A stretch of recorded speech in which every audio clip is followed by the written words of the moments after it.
Belinda Audio presents this recording of The 80-20 Principle, The Secret of Achieving More with Less, second edition, written by Richard Koch and read by Richard Aspel.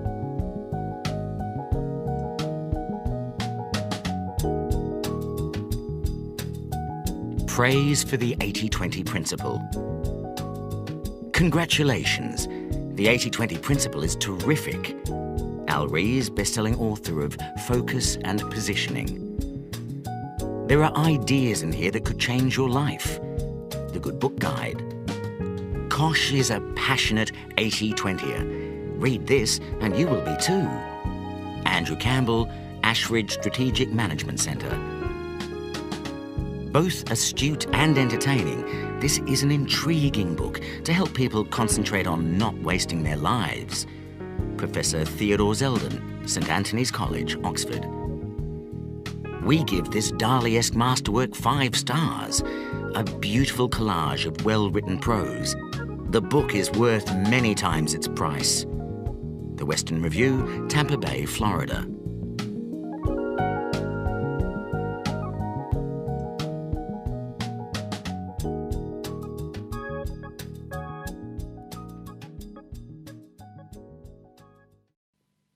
The 80-20 Principle. For a very long time, the Pareto law, the 80-20 Principle, has lumbered the economic scene like an erratic block on the landscape, an empirical law which nobody can explain. Joseph Steindl. God plays dice with the universe, but they're loaded dice, and the main objective is to find out by what rules they were loaded and how we can use them for our own ends. Joseph Ford. We cannot be certain to what height the human species may aspire. We may therefore safely acquiesce in the pleasing conclusion that every age of the world has increased, and still increases, the real wealth, the happiness, the knowledge, and perhaps the virtue of the human race. Edward Gibbon. Preface to the second edition. I wrote this book in South Africa in 1996 and came to London in the so-called summer of 1997 to launch it. I remember traipsing from radio station to television station, usually to find that my slot had been pulled at the last minute. When I did get on the air, nobody seemed very interested in the findings of an obscure Italian economist in the dying years of the 19th century. "Ooh," one celebrity of the minute crooned on a talk show. "What are you doing here if you didn't come up with this idea yourself?"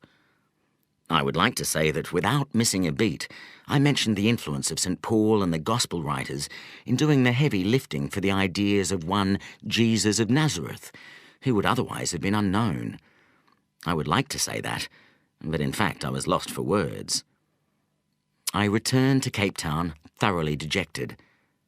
And then, a minor miracle. The British publisher who had commissioned the work, a man well known for looking on the gloomy side, faxed me, remember faxes, to say that despite the PR fiasco, the book was selling very well. In fact, the book has sold more than 700,000 copies worldwide and been translated into 24 languages. More than a century since Vilfredo Pareto noted the consistently lopsided relationship between inputs and outputs, and a decade since this book reinterpreted Pareto's principle, I think we can now say that the principle has stood the test of time. There has been massive feedback, mainly positive, from readers and reviewers. Throughout the world, a large number of individuals, perhaps hundreds of thousands, have found the principle useful at work and in their careers, and increasingly in the whole of their lives. The 80-20 Principle has 2 almost opposite appeals. On the one hand, it is a statistical observation, a proven pattern, solid, quantitative, reliable, hard.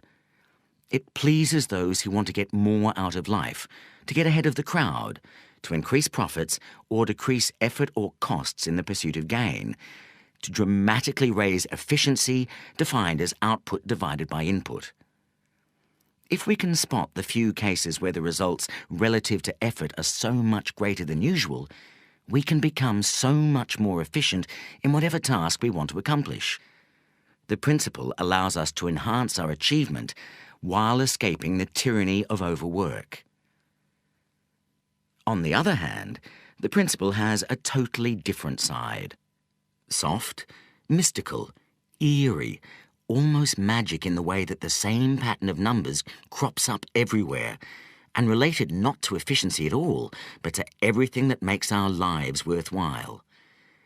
The sense that we are connected to each other and to the universe by a mysterious law, which we can tap into and which can change our lives, generates a sense of wonder and awe. Looking back, I think what was different about my book was that it extended the domain of the principle. It had previously been well known in the business arena to increase efficiency. As far as I know, it had never previously been deployed to enhance the quality and depth of our whole lives. It's only in retrospect that I have fully realized the dual nature of the principle, the curious but perfect tension between its two sides, hard efficiency and soft life enhancement.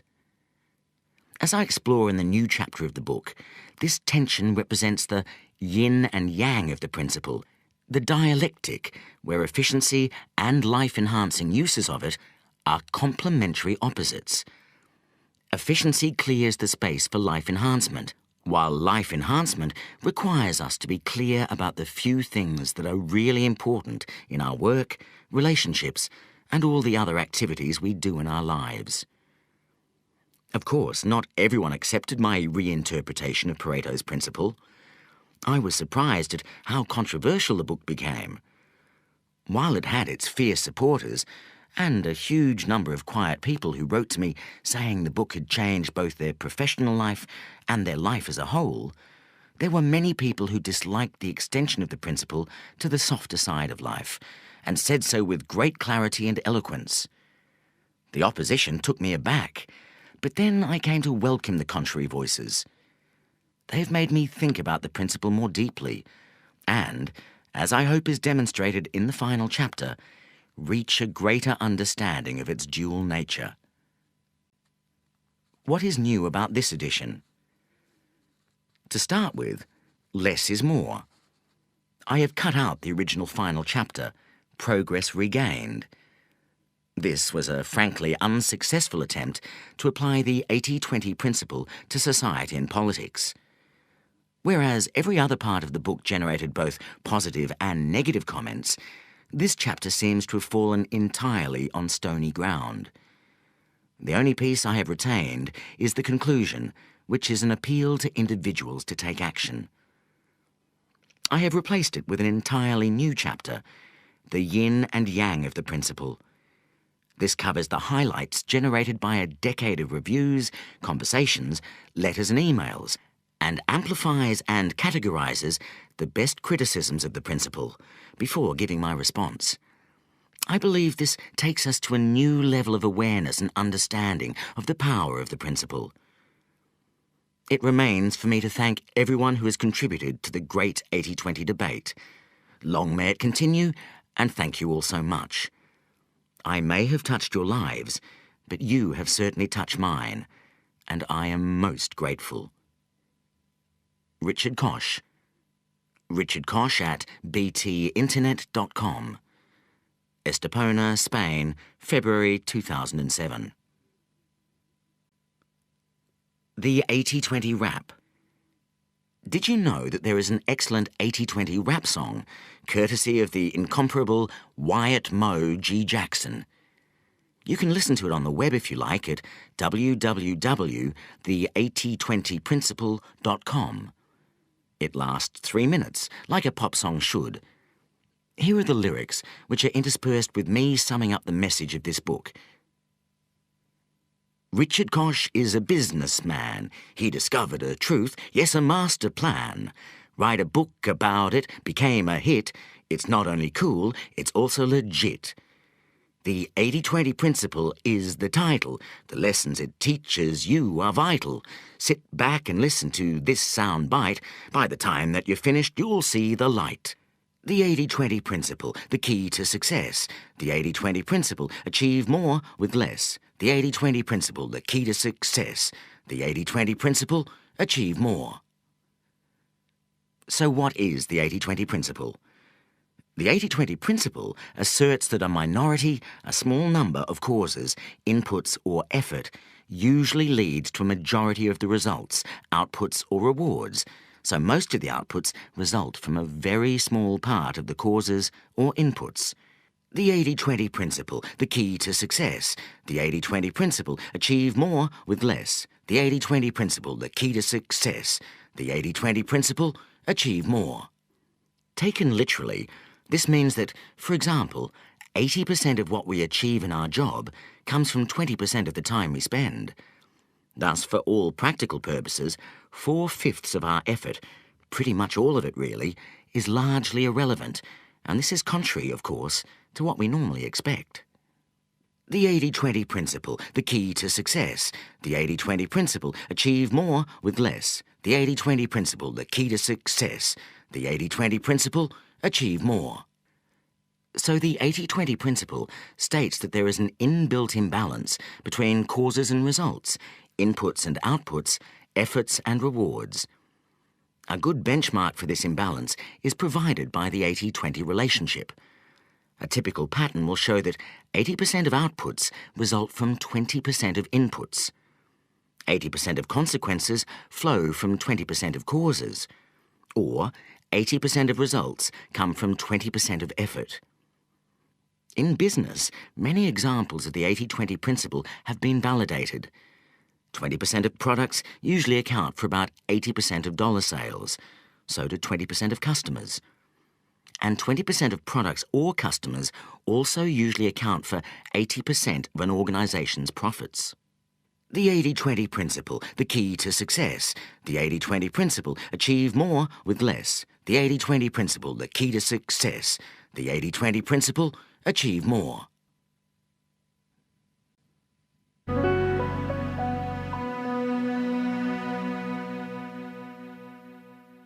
Part 1.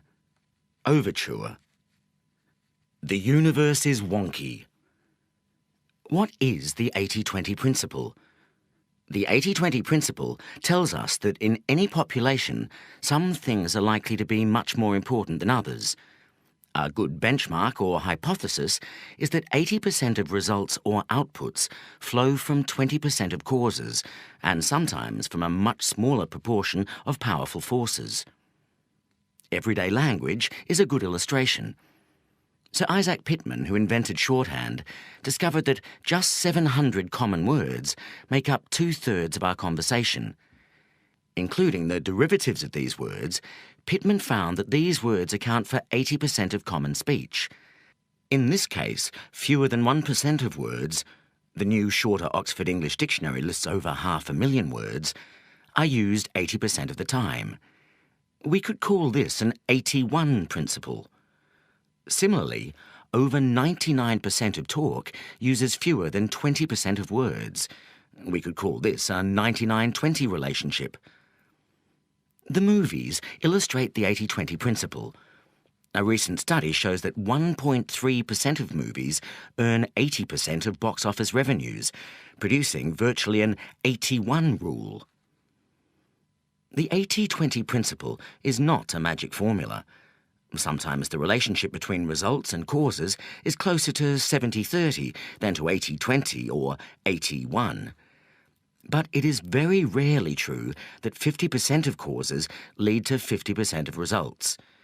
The universe is predictably unbalanced. Few things really matter. Truly effective people and organizations batten on to the few powerful forces at work in their worlds and turn them to their advantage. Keep listening to find out how you can do the same. Chapter 1. Welcome to the 80-20 principle. For a very long time, the Pareto law, the 80-20 principle, has lumbered the economic scene like an erratic block on the landscape, an empirical law which nobody can explain. Joseph Steindl.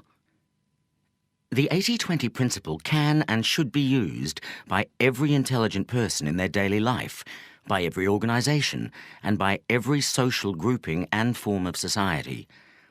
It can help individuals and groups achieve much more with much less effort.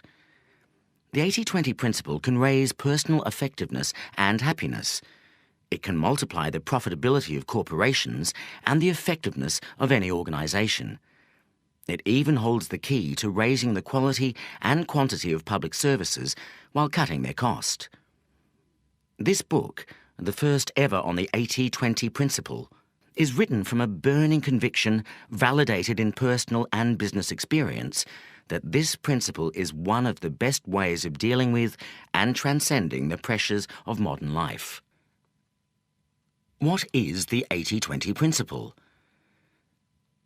The 80-20 principle asserts that a minority of causes, inputs or effort usually lead to a majority of the results, outputs or rewards. Taken literally, this means that, for example, 80% of what you achieve in your job comes from 20% of the time spent. Thus, for all practical purposes, 4/5 of the effort, a dominant part of it, is largely irrelevant. This is contrary to what people normally expect.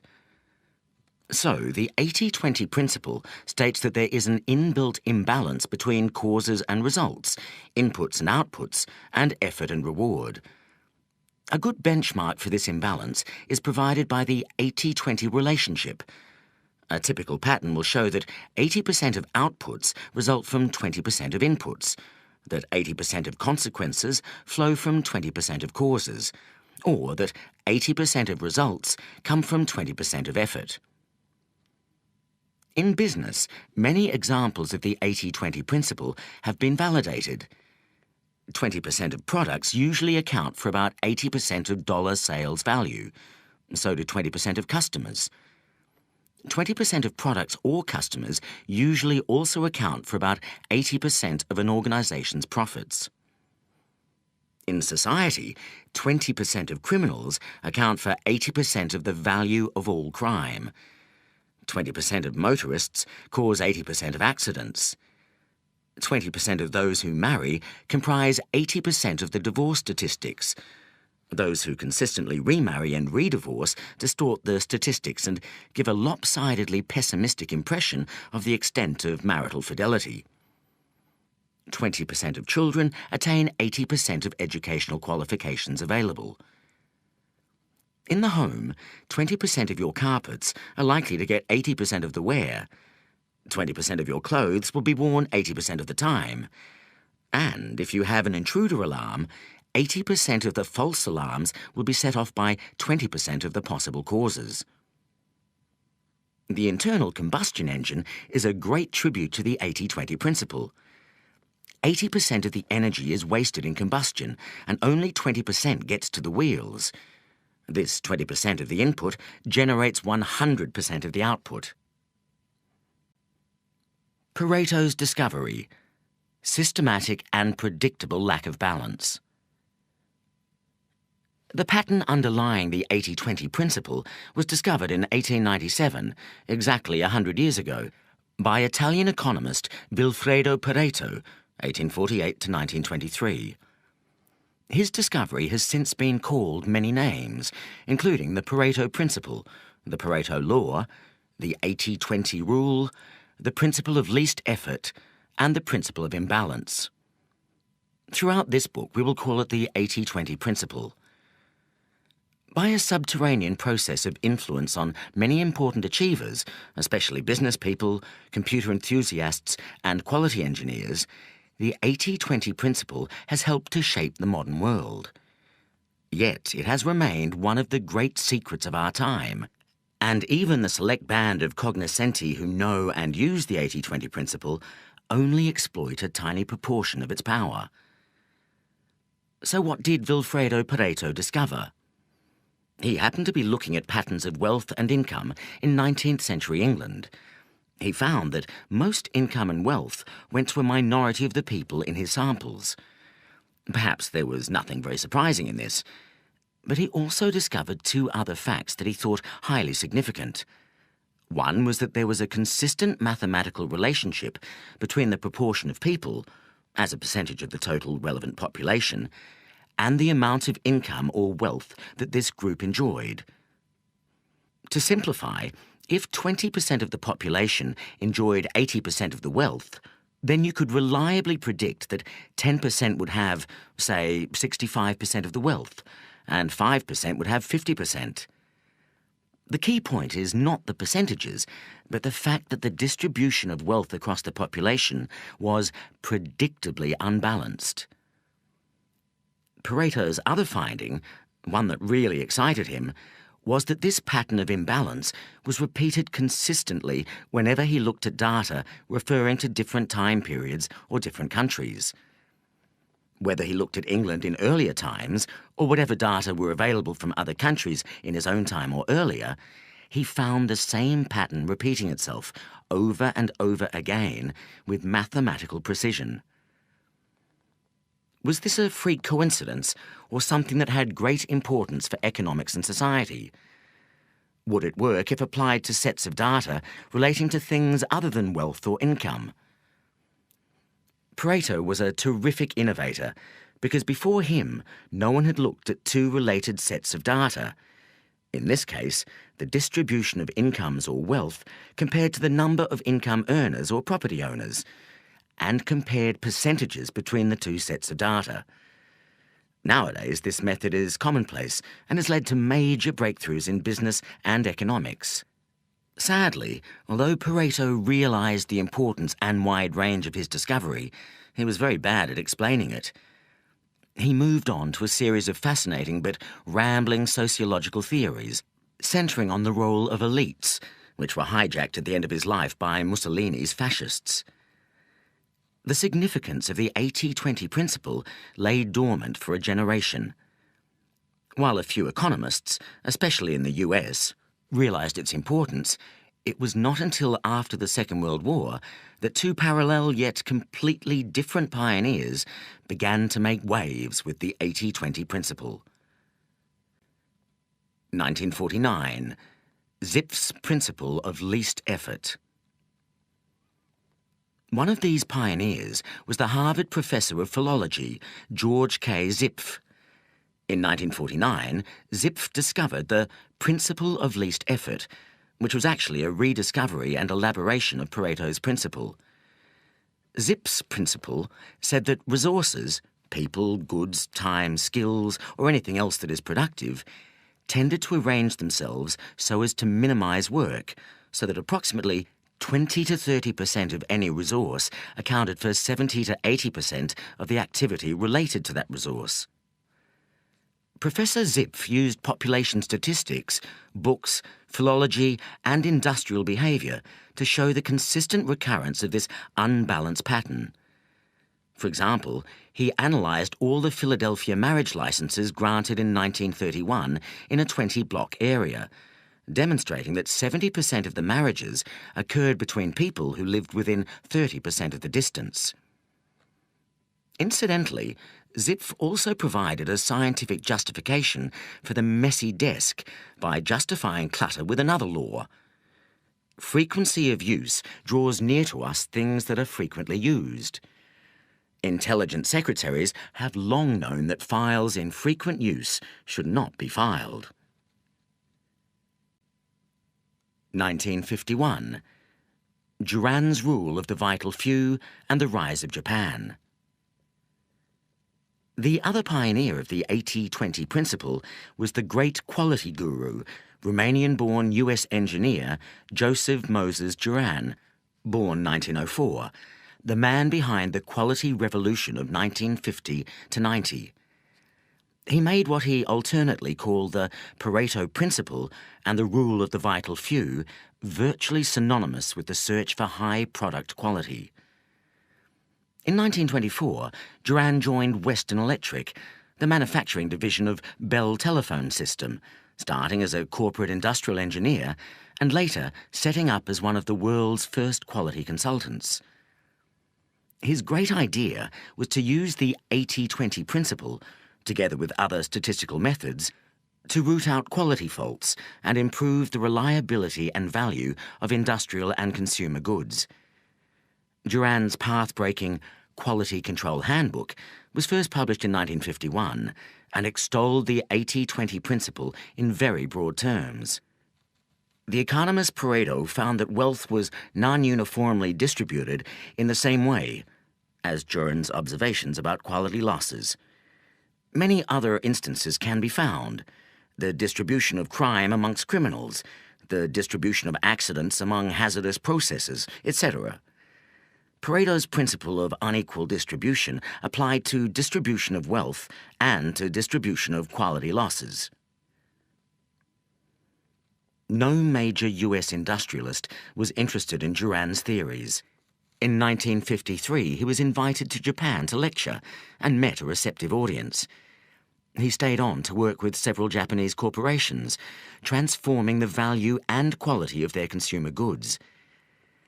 It was only once the Japanese threat to U.S. industry had become apparent, after 1970, that Juran was taken seriously in the West. He moved back to do for U.S. industry what he had done for the Japanese. The 80-20 principle was at the heart of this global quality revolution. From the 1960s to the 1990s, progress from using the 80-20 principle. IBM was one of the earliest and most successful corporations to spot and use the 80-20 principle, which helps to explain why most computer systems specialists trained in the 1960s and 1970s are familiar with the idea. In 1963, IBM discovered that about 80% of a computer's time is spent executing about 20% of the operating code. The company immediately rewrote its operating software to make the most used 20% very accessible and user-friendly, thus making IBM computers more efficient and faster than competitors' machines for the majority of applications. Those who developed the personal computer and its software in the next generation, such as Apple, Lotus, and Microsoft, applied the 80-20 principle with even more gusto to make their machines cheaper and easier to use for a new tranche of customers, including the now celebrated dummies who would previously have given computers a very wide berth. Winner take all. A century after Pareto, the implications of the 80-20 principle has surfaced in a recent controversy over the astronomic and ever-rising incomes going to superstars and those very few people at the top of a growing number of professions. Film director Steven Spielberg earned $165 million in 1994. Joseph Jamil, the most highly paid trial lawyer, was paid $90 million. Merely competent film directors or lawyers, of course, earn a tiny fraction of these sums. The 20th century has seen massive efforts to level incomes, but inequality, removed in one sphere, keeps popping up in another. In the USA from 1973 to 1995, average real incomes rose by 36%, yet the comparable figure for non-supervisory workers fell by 14%. During the 1980s, all of the gains went to the top 20% of earners, and a mind-boggling 64% of the total increase went to the top 1%. The ownership of shares in the US is also heavily concentrated within a small minority of households. 5% of US households own about 75% of the household sector's equity. A similar effect may be seen in the role of the dollar. Almost 50% of world trade is invoiced in dollars, far above America's 13% share of world exports. And while the dollar's share of foreign exchange reserves is 64%, the ratio of American GDP to global output is just over 20%. The 80-20 principle will always reassert itself unless conscious, consistent, and massive efforts are made and sustained to overcome it. Why the 80-20 principle is so important. The reason that the 80-20 principle is so valuable is that it is counterintuitive.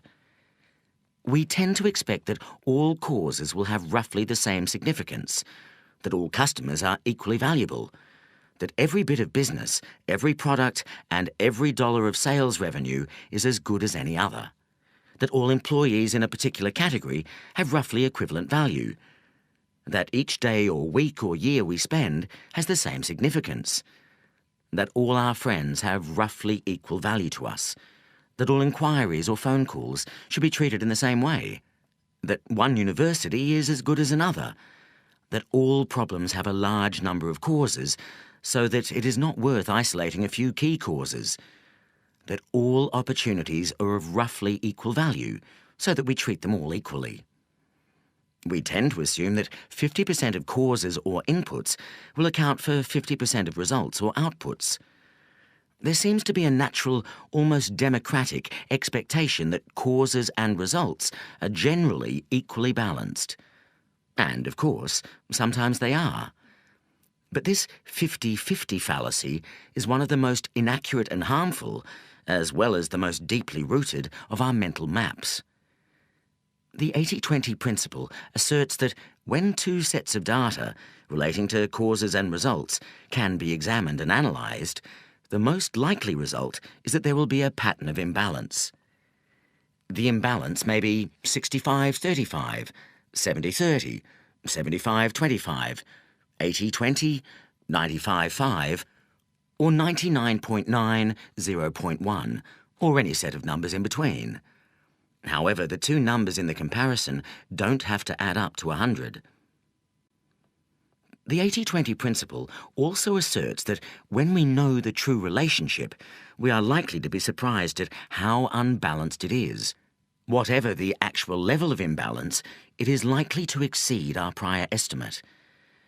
Executives may suspect that some customers and some products are more profitable than others, but when the extent of the difference is proved, they are likely to be surprised and sometimes dumbfounded. Teachers may know that the majority of their disciplinary troubles or most truancy arises from a minority of pupils, but if records are analysed, the extent of the imbalance will probably be larger than expected. We may feel that some of our time is more valuable than the rest, but if we measure inputs and outputs, the disparity can still stun us. Why should you care about the 80-20 principle? Whether you realise it or not, the principle applies to your life, to your social world, and to the place where you work.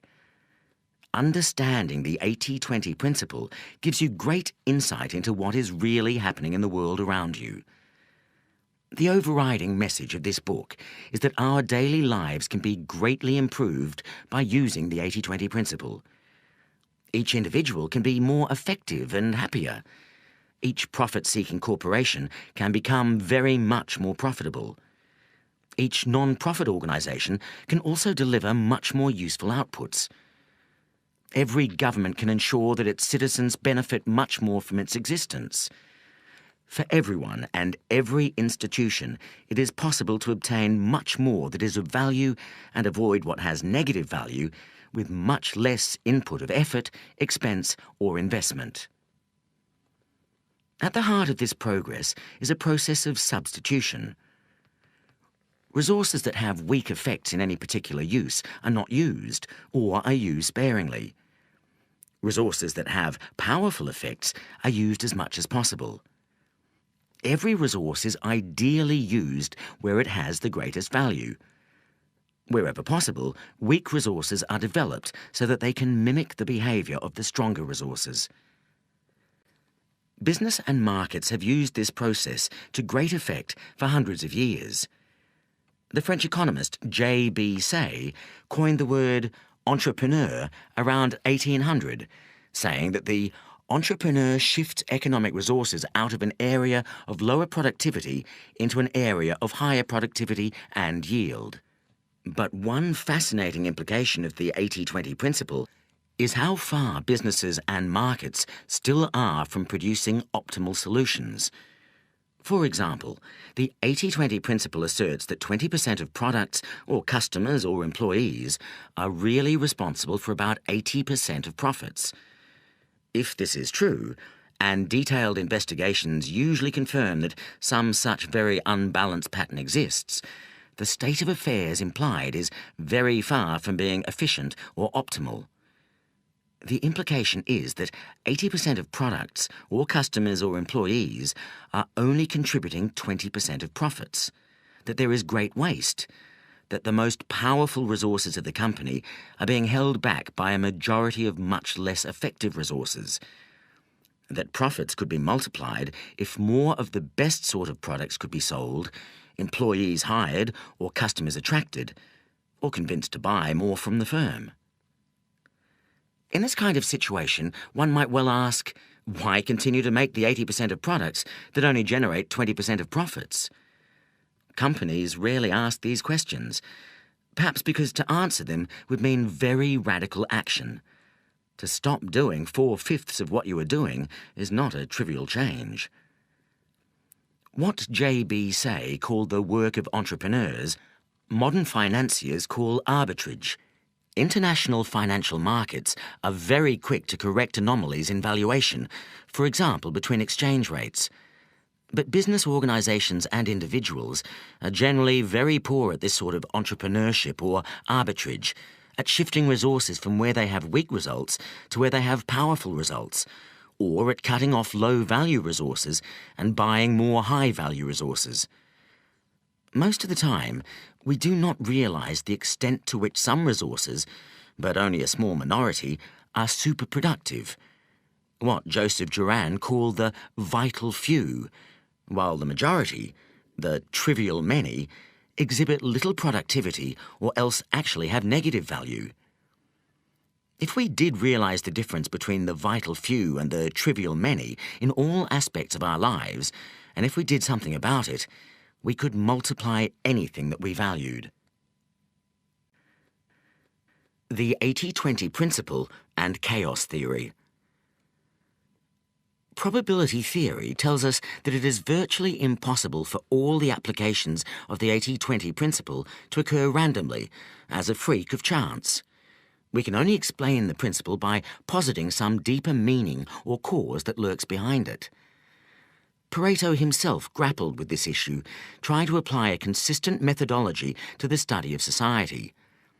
He searched for theories that picture facts of experience and observation, for regular patterns, social laws, or uniformities that explain the behavior of individuals and society. Pareto's sociology failed to find a persuasive key. He died long before the emergence of chaos theory, which has great parallels with the 80-20 principle and helps to explain it. The last third of the 20th century saw a revolution in the way that scientists think about the universe, overturning the prevailing wisdom for the past 350 years. That prevailing wisdom was a machine-based and rational view, which itself was a great advance on the mystical and random view of the world which was held in the Middle Ages. The machine-based view converted God from being an irrational and unpredictable force into a more user-friendly clockmaker engineer. The view of the world held from the 17th century, and still prevalent today, except in advanced scientific circles, was immensely comforting and useful. All phenomena were reduced to regular, predictable, linear relationships. For example, A causes B, B causes C, and A plus C cause D. This worldview enabled any individual part of the universe, the operation of the human heart, for example, or of any individual market, to be analysed separately, because the whole was the sum of the parts, and vice versa. But in the 21st century, it seems much more accurate to view the world as an evolving organism, where the whole system is more than the sum of its parts, and where relationships between the parts are non-linear. Causes are difficult to pin down. There are complex interdependencies between causes, and causes and effects are blurred. The snag with linear thinking is that it doesn't always work. It is an oversimplification of reality. Equilibrium is illusory or fleeting. The universe is wonky. Yet chaos theory, despite its name, does not say that everything is a hopeless and incomprehensible mess. Rather, there is a self-organizing logic lurking behind the disorder, a predictable non-linearity, something which economist Paul Krugman has called spooky, eerie, and terrifyingly exact. The logic is more difficult to describe than to detect, and is not totally dissimilar to the recurrence of a theme in a piece of music. Certain characteristic patterns recur, but with infinite and unpredictable variety. Chaos theory and the 80-20 principle illuminate each other. What have chaos theory and related scientific concepts got to do with the 80-20 principle? Although no one else appears to have made the link, I think the answer is a great deal. The principle of imbalance. The common thread between chaos theory and the 80-20 principle is the issue of balance, or more precisely, imbalance. Both chaos theory and the 80-20 principle assert, with a great deal of empirical backing, that the universe is unbalanced. They both say that the world is not linear. Cause and effect are rarely linked in an equal way. Both also place great store by self-organisation. Some forces are always more forceful than others and will try to grab more than their fair share of resources. Chaos theory helps to explain why and how this imbalance happens by tracing a number of developments over time. The universe is not a straight line. The 80-20 principle, like chaos theory, is based around the idea of non-linearity. A great deal of what happens is unimportant and can be disregarded. Yet there are always a few forces that have an influence way beyond their numbers. These are the forces that must be identified and watched. If they are forces for good, we should multiply them. If they are forces we don't like, we need to think very carefully about how to neutralize them. The 80-20 principle supplies a very powerful empirical test of non-linearity in any system. We can ask, do 20% of causes lead to 80% of results? Is 80% of any phenomenon associated with only 20% of a related phenomenon? This is a useful method to flush out non-linearity, but it is even more useful because it directs us to identifying the unusually powerful forces at work. Feedback loops distort and disturb balance. The 80-20 principle is also consistent with, and can be explained by reference to, the feedback loops identified by chaos theory, whereby small initial influences can become greatly multiplied and produce highly unexpected results, which nevertheless can be explained in retrospect. In the absence of feedback loops, the natural distribution of phenomena would be 50-50. Inputs of a given frequency would lead to commensurate results. It is only because of positive and negative feedback loops that causes do not have equal results. Yet, it also seems to be true that powerful positive feedback loops only affect a small minority of the inputs. This helps to explain why those small minority of inputs can exert so much influence. We can see positive feedback loops operating in many areas, explaining how it is that we typically end up with 80-20 rather than 50-50 relationships between populations. For example, the rich get richer, not just or mainly because of superior abilities, but because riches beget riches. A similar phenomenon exists with goldfish in a pond. Even if you start with goldfish almost exactly the same size, those that are slightly bigger become very much bigger because, even with only slight initial advantages in stronger propulsion and larger mouths, they are able to capture and gobble up disproportionate amounts of food. The tipping point. Related to the idea of feedback loops is the concept of the tipping point. Up to a certain point, a new force, whether it is a new product, a disease, a new rock group, or even a new social habit such as jogging or rollerblading, finds it difficult to make headway. A great deal of effort generates little by way of results. At this point, many pioneers give up. But if the new force persists and can cross a certain invisible line, a small amount of additional effort can reap huge returns. This invisible line is the tipping point. The concept comes from the principles of epidemic theory. The tipping point is the point at which an ordinary and stable phenomenon, a low-level flu outbreak, can turn into a public health crisis because of the number of people who are infected and can therefore infect others. And since the behaviour of epidemics is non-linear and they don't behave in the way we expect, small changes, like bringing new infections down to 30,000 from 40,000, can have huge effects. It all depends when and how the changes are made. First come, best served. Chaos theory advocates sensitive dependence on initial conditions. What happens first, even something ostensibly trivial, can have a disproportionate effect. This resonates with, and helps to explain, the 80-20 principle. The latter states that a minority of causes exert a majority of effects. One limitation of the 80-20 principle, taken in isolation, is that it always represents a snapshot of what is true now, or, more precisely, in the very recent past when the snapshot was taken. This is where chaos theory's doctrine of sensitive dependence on initial conditions is helpful. A small lead early on can turn into a larger lead or a dominant position later on, until equilibrium is disturbed and another small force then exerts a disproportionate influence. A firm that, in the early stages of a market, provides a product that is 10% better than its rivals may end up with 100 or 200% greater market share, even if the rivals later provide a better product. In the early days of motoring, if 51% of drivers or countries decide to drive on the right rather than the left of the road, this will tend to become the norm for nearly 100% of road users.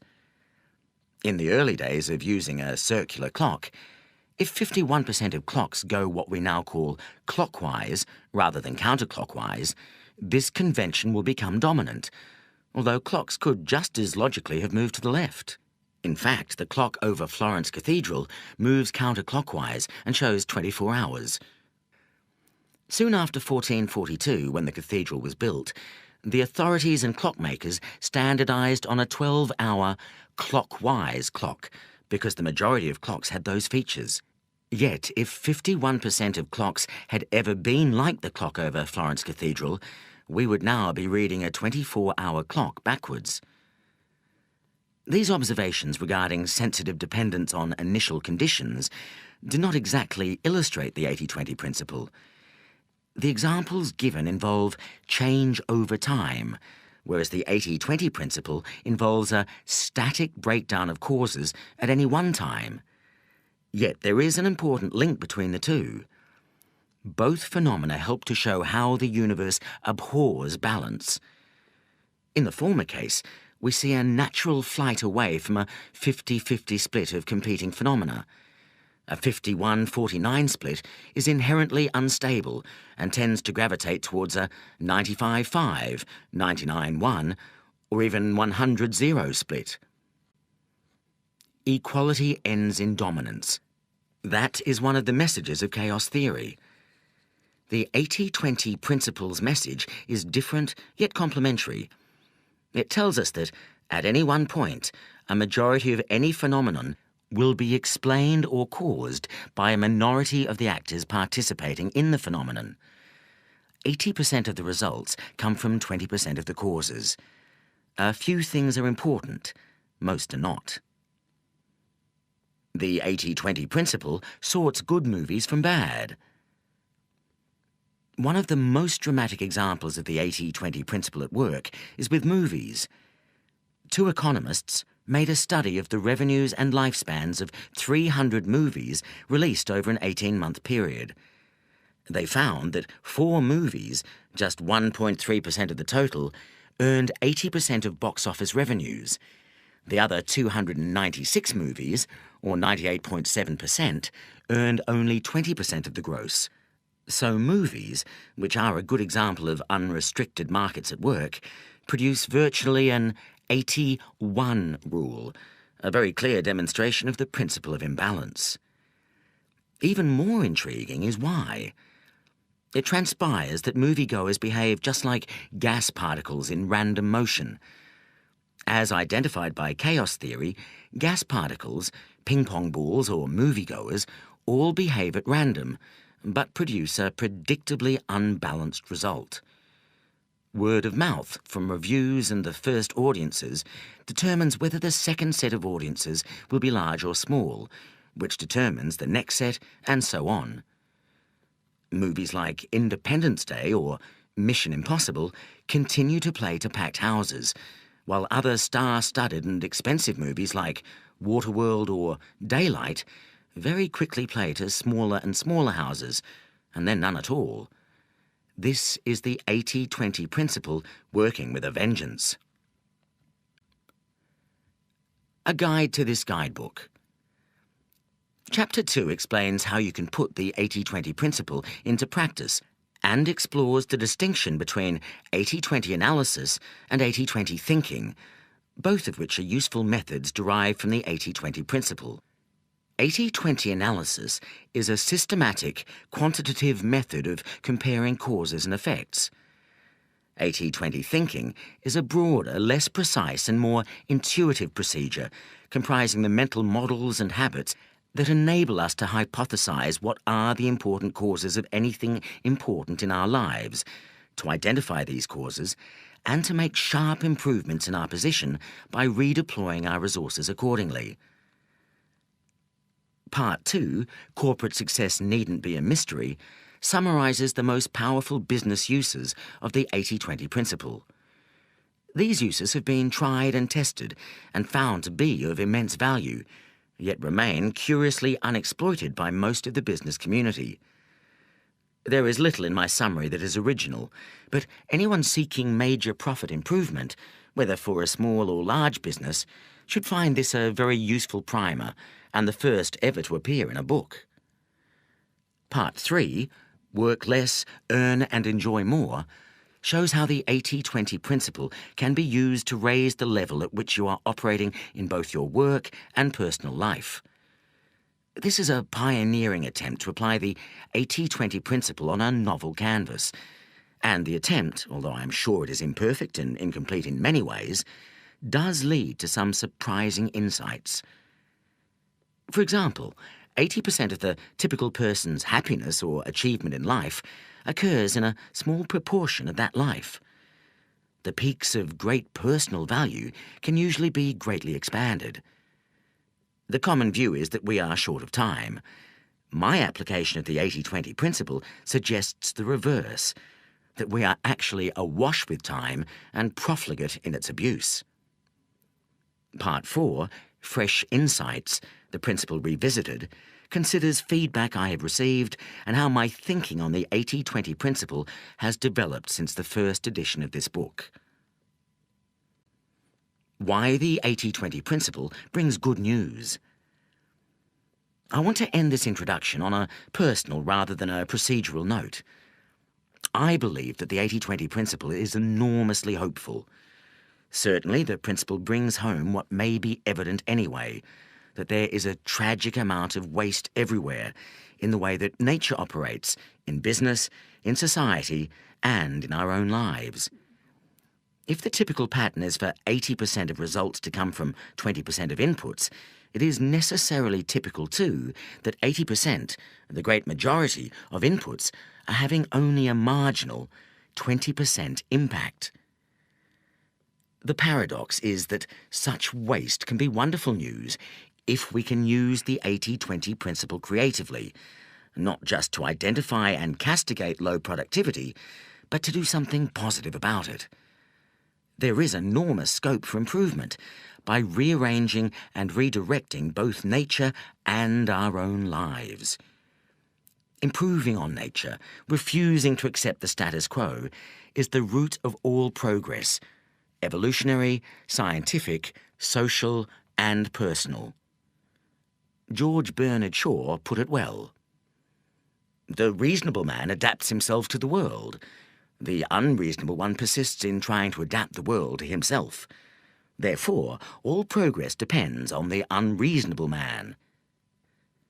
The implication of the 80-20 principle is that output can be not just increased, but multiplied, if we can make the low productivity inputs nearly as productive as the high productivity inputs.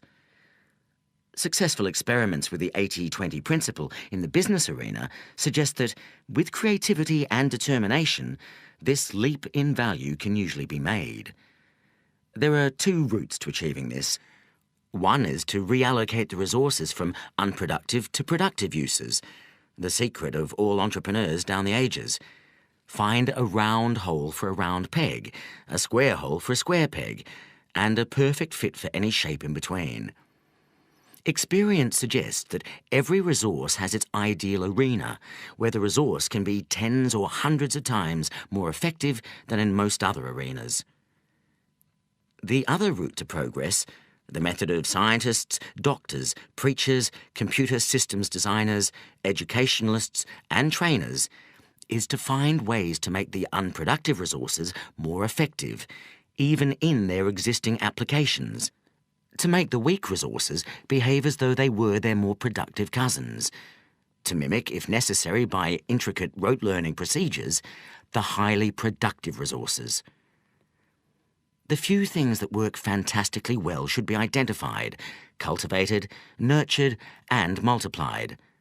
At the same time, the waste, the majority of things that will always prove to be of low value to man and beast, should be abandoned or severely cut back. As I've been writing this book and observed thousands of examples of the 80-20 principle, I have had my faith reinforced. Faith in progress, in great leaps forward, and in mankind's ability, individually and collectively, to improve the hand that nature has dealt.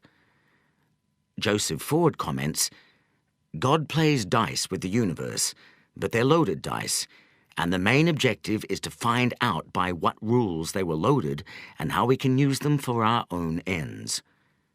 The 80-20 principle can help us achieve precisely that. Chapter 2. How to Think 80-20. Chapter 1 explained the concept behind the 80-20 principle. This chapter will discuss how the 80-20 principle works in practice and what it can do for you. Two applications of the principle, 80-20 analysis and 80-20 thinking, provide a practical philosophy which will help you understand and improve your life. Definition of the 80-20 principle. The 80-20 principle states that there is an inbuilt imbalance between causes and results, inputs and outputs, and effort and reward. Typically, causes, inputs, or effort divide into two categories: the majority that have little impact, a small minority that have a major, dominant impact. Typically also, results, outputs, or rewards are derived from a small proportion of the causes, inputs, or effort aimed at producing the results, outputs, or rewards.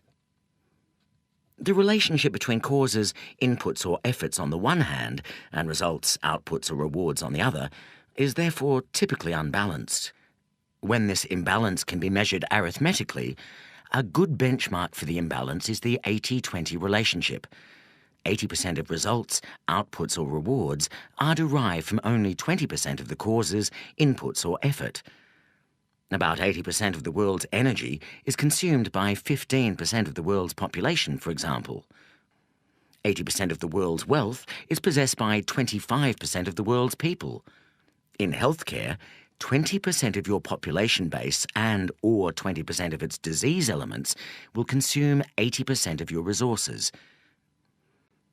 Let us imagine, for example, that a company has 100 products and has found out that the most profitable 20 products account for 80% of all profits.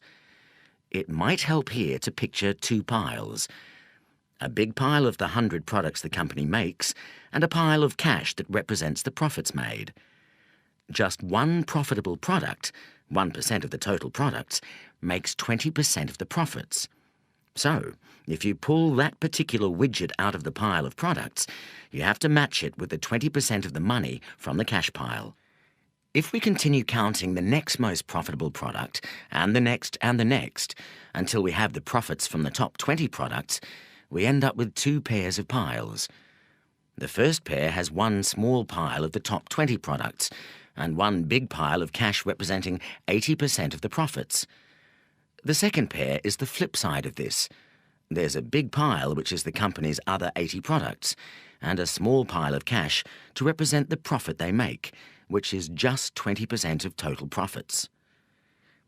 The 80-20 numbers are only a benchmark, and the real relationship may be more or less unbalanced than 80-20. The 80-20 principle asserts, however, that in most cases the relationship is much more likely to be closer to 80-20 than to 50-50. If all of the products in our example made the same profit, then the relationship would be shown as corresponding piles of cash and products of equal size. The curious but crucial point is that when such investigations are conducted, imbalance is much more common than balance. Of course, the exact relationship may not be 80-20. 80-20 is both a convenient metaphor and a useful hypothesis, but it is not the only pattern. Sometimes 80% of the profits come from 30% of the products. Sometimes 80% of the profits come from 15% or even 10% of the products. The numbers compared do not have to add up to 100, but the picture usually looks unbalanced.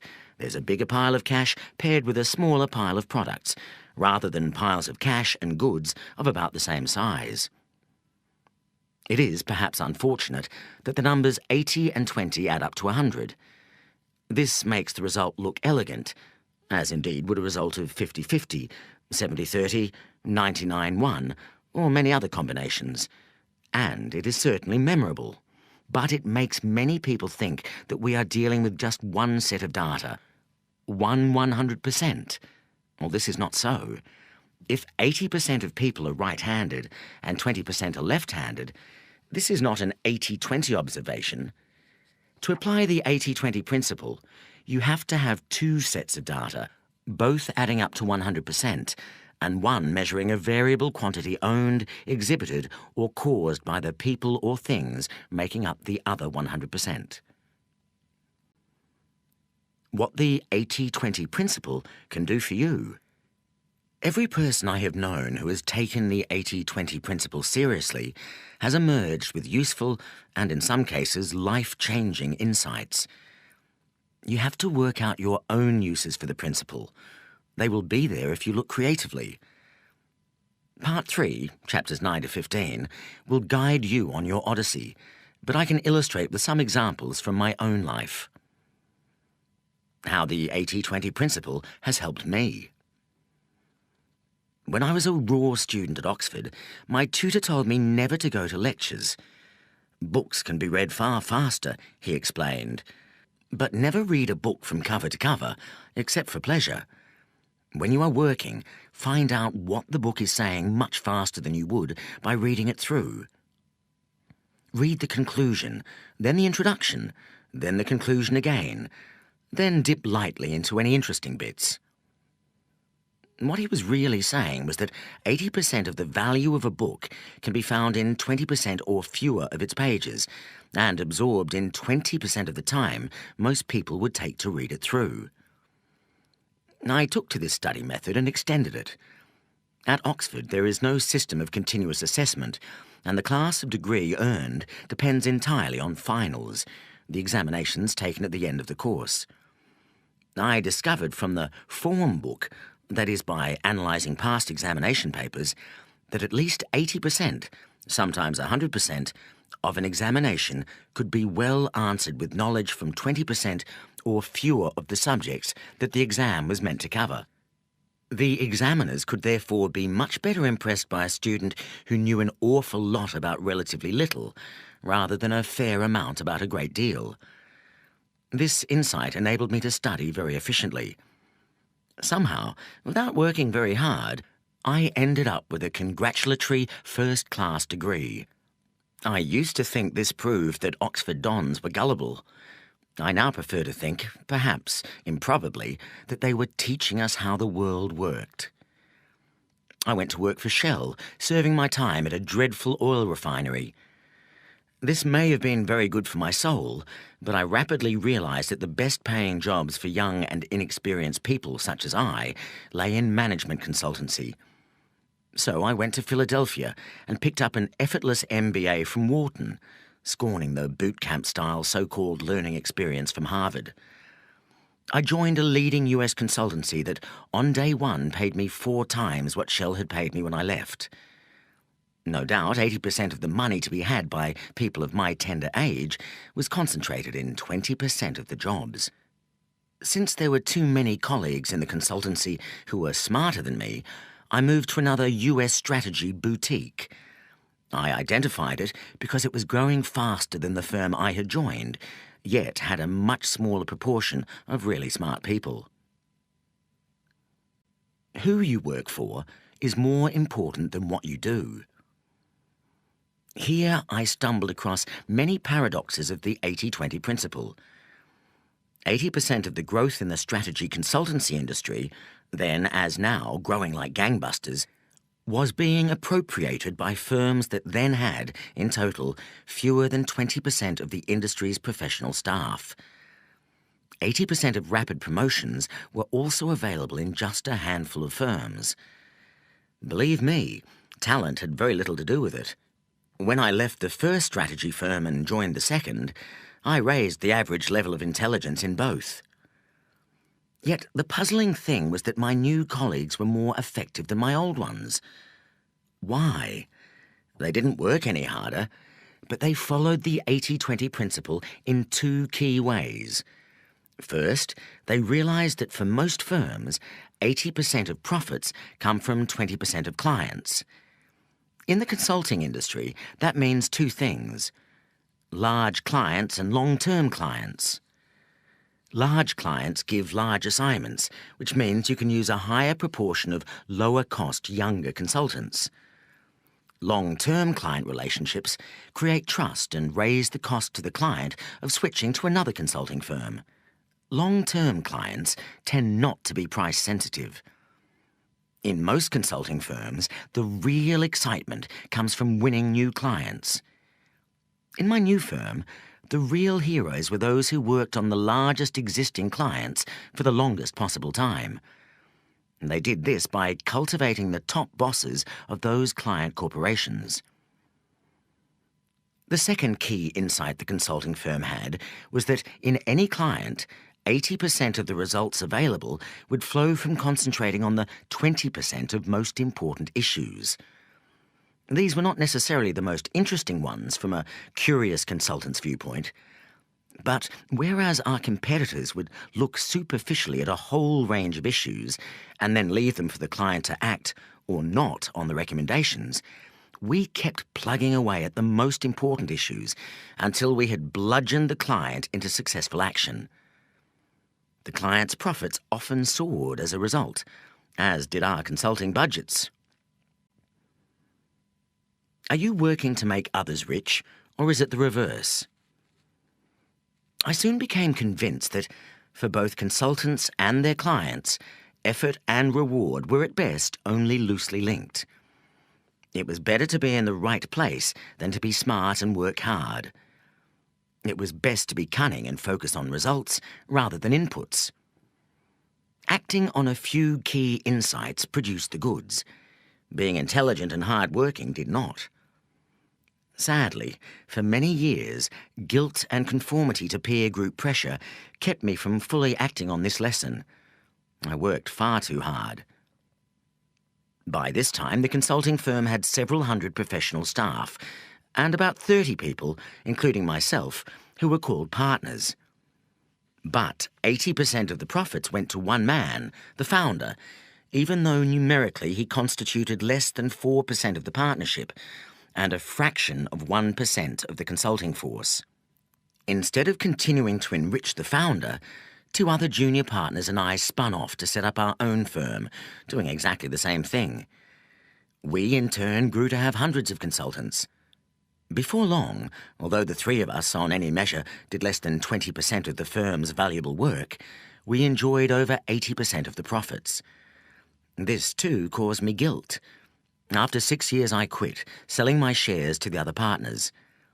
At this time, we had doubled our revenues and profits every year, and I was able to secure a good price for my shares. Shortly after, the recession of 1990 hit the consulting industry. Although I will counsel you later to give up guilt, I was lucky with my guilt. Even those who follow the 80-20 principle need a bit of luck, and I have always enjoyed far more than my share.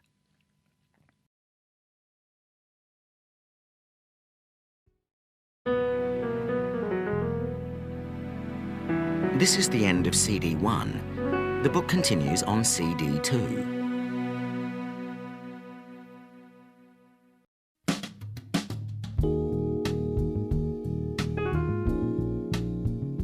CD 2.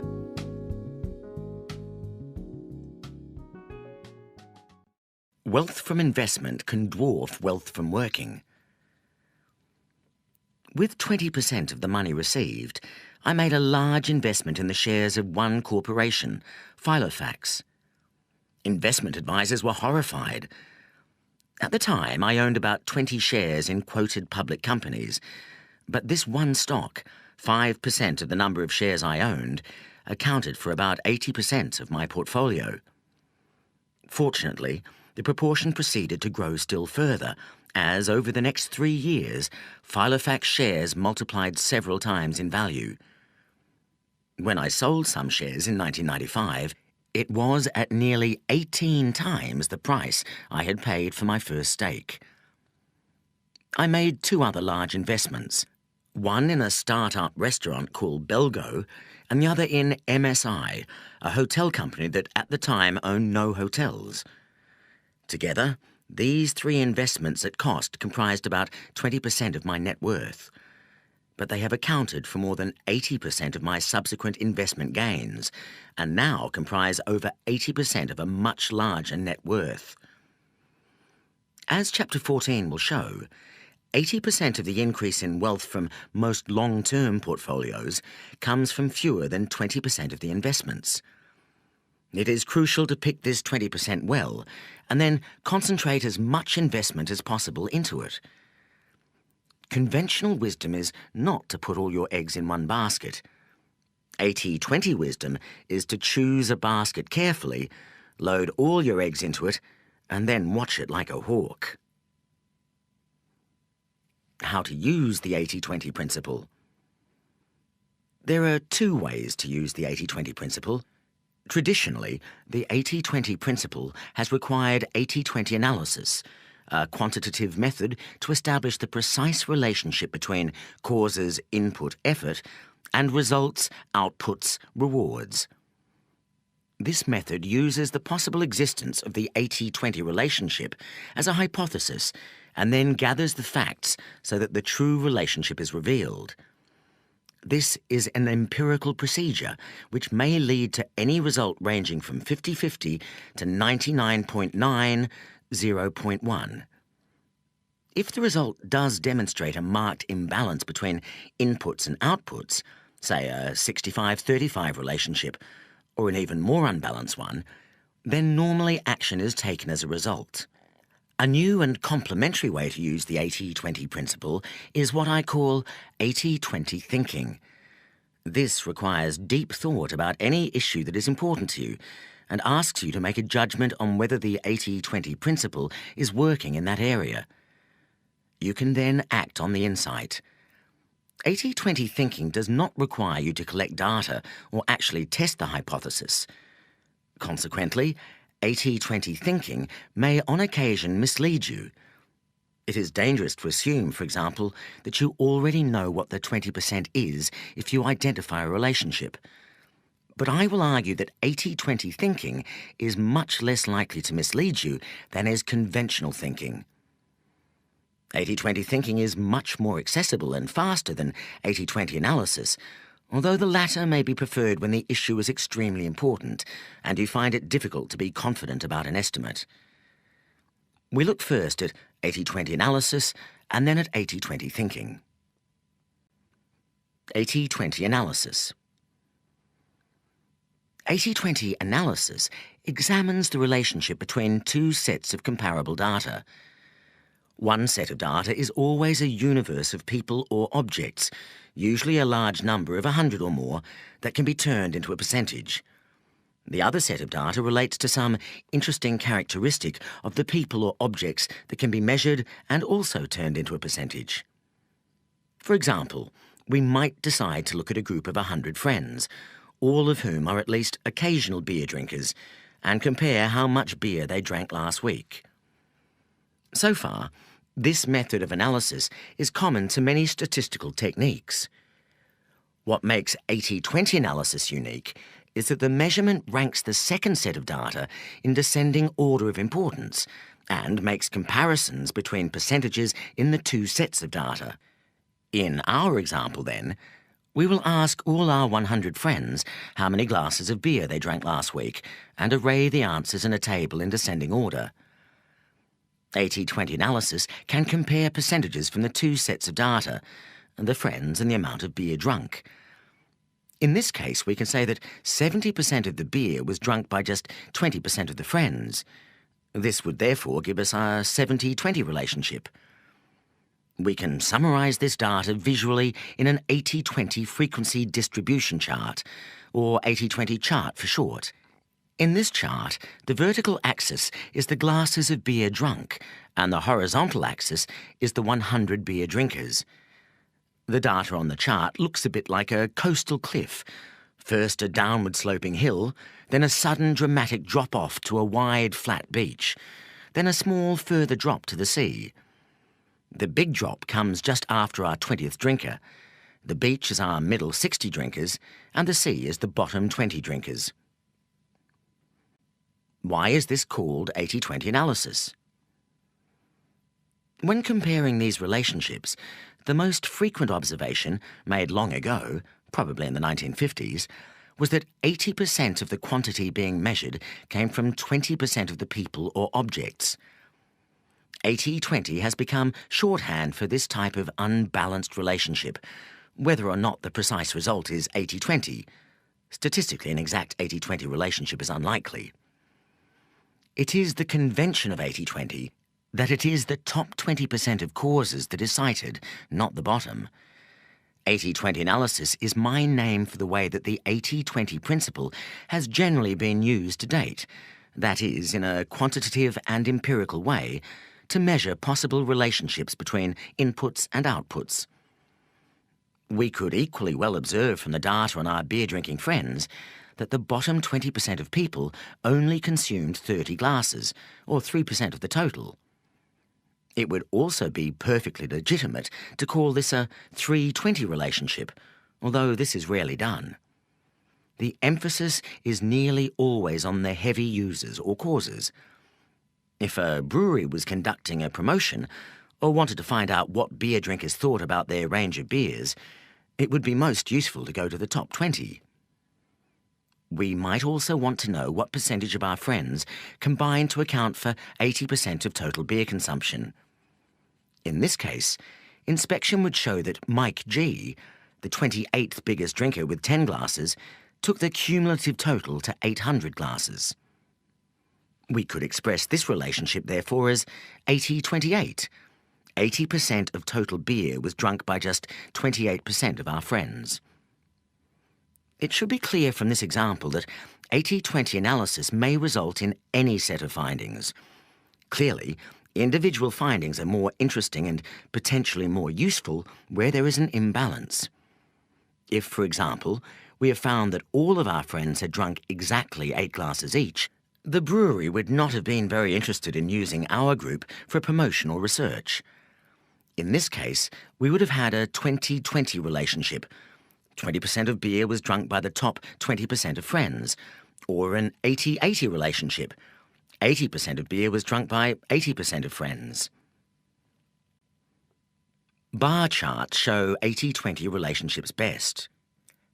An 80-20 analysis is best displayed pictorially by looking at 2 bars, which is particularly appropriate for our example. Our earlier examples with the piles of products and profits can also be represented by bar charts. Imagine 2 vertical bars side by side, like 2 tall windows. The first bar represents our 100 beer-drinking friends, each filling 1% of the space, starting with the biggest beer drinker at the top and ending with the smallest beer drinkers at the bottom. The second bar represents the total amount of beer drunk by each and all of our friends. We can choose any given percentage of our friends and see how much beer they accounted for. For example, if we painted in the top 20% of the first bar or window, our top 20 drinkers, we would have to paint in 70% of the second bar or window, because that's how much beer those 20 people drank. In other words, the two bars would show what we discovered by putting the data in a table or in the 80-20 chart described earlier, that the top 20% of beer drinkers accounted for 70% of the beer drunk. The bar chart just takes the data and displays it from top to bottom instead of left to right. It doesn't matter which display you prefer. If we wanted to illustrate what percentage of our friends drank 80% of the beer, we would fill in the bars slightly differently to show the 80-28 relationship. 28% of our friends drank 80% of the beer.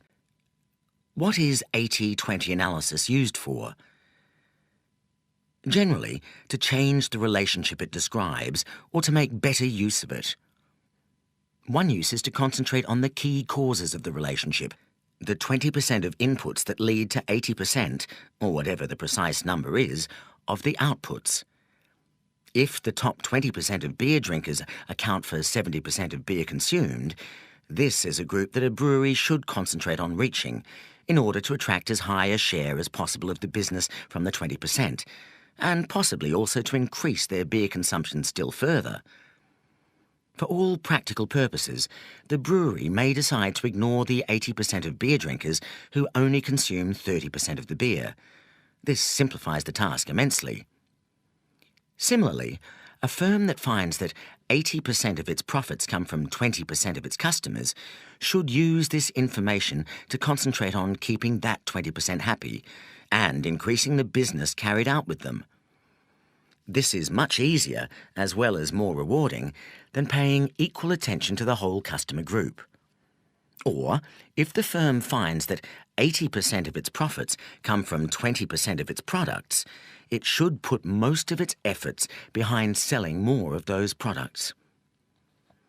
The same idea applies to non-business applications of 80-20 analysis. If you analysed the enjoyment you derive from all your leisure activities and found that 80% of the enjoyment derived from 20% of the activities, which currently took only 20% of your leisure time, it would make sense to increase the time allocation from 20 to at least 80%. Take transport as another example. 80% of traffic jams occur on 20% of roads. If you drive on the same route to work each day, you will know that roughly 80% of delays usually occur at 20% of the intersections. A sensible reaction would be for traffic authorities to pay particular attention to traffic phasing on those 20% of jam-creating intersections.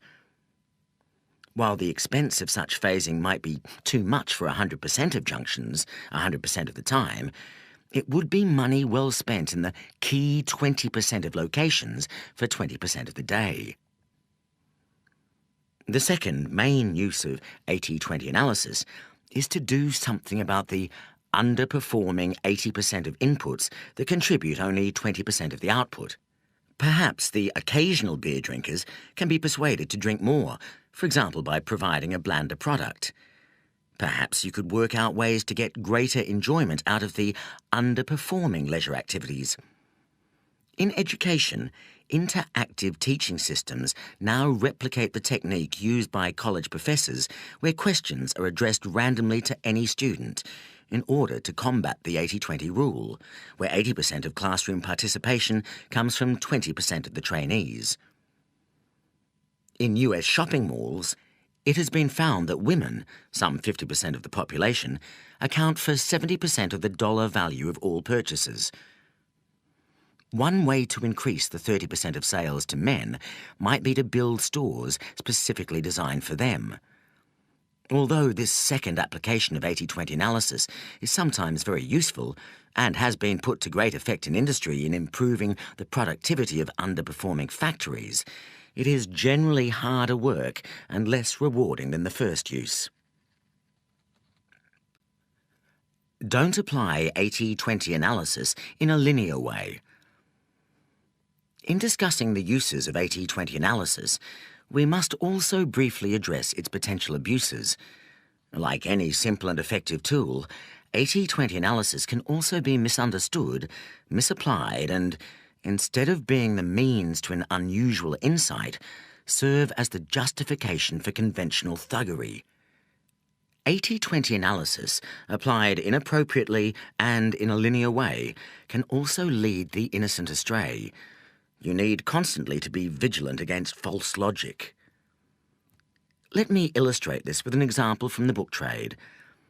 It is easy to demonstrate that in most times and places, about 20% of book titles comprise about 80% of books sold.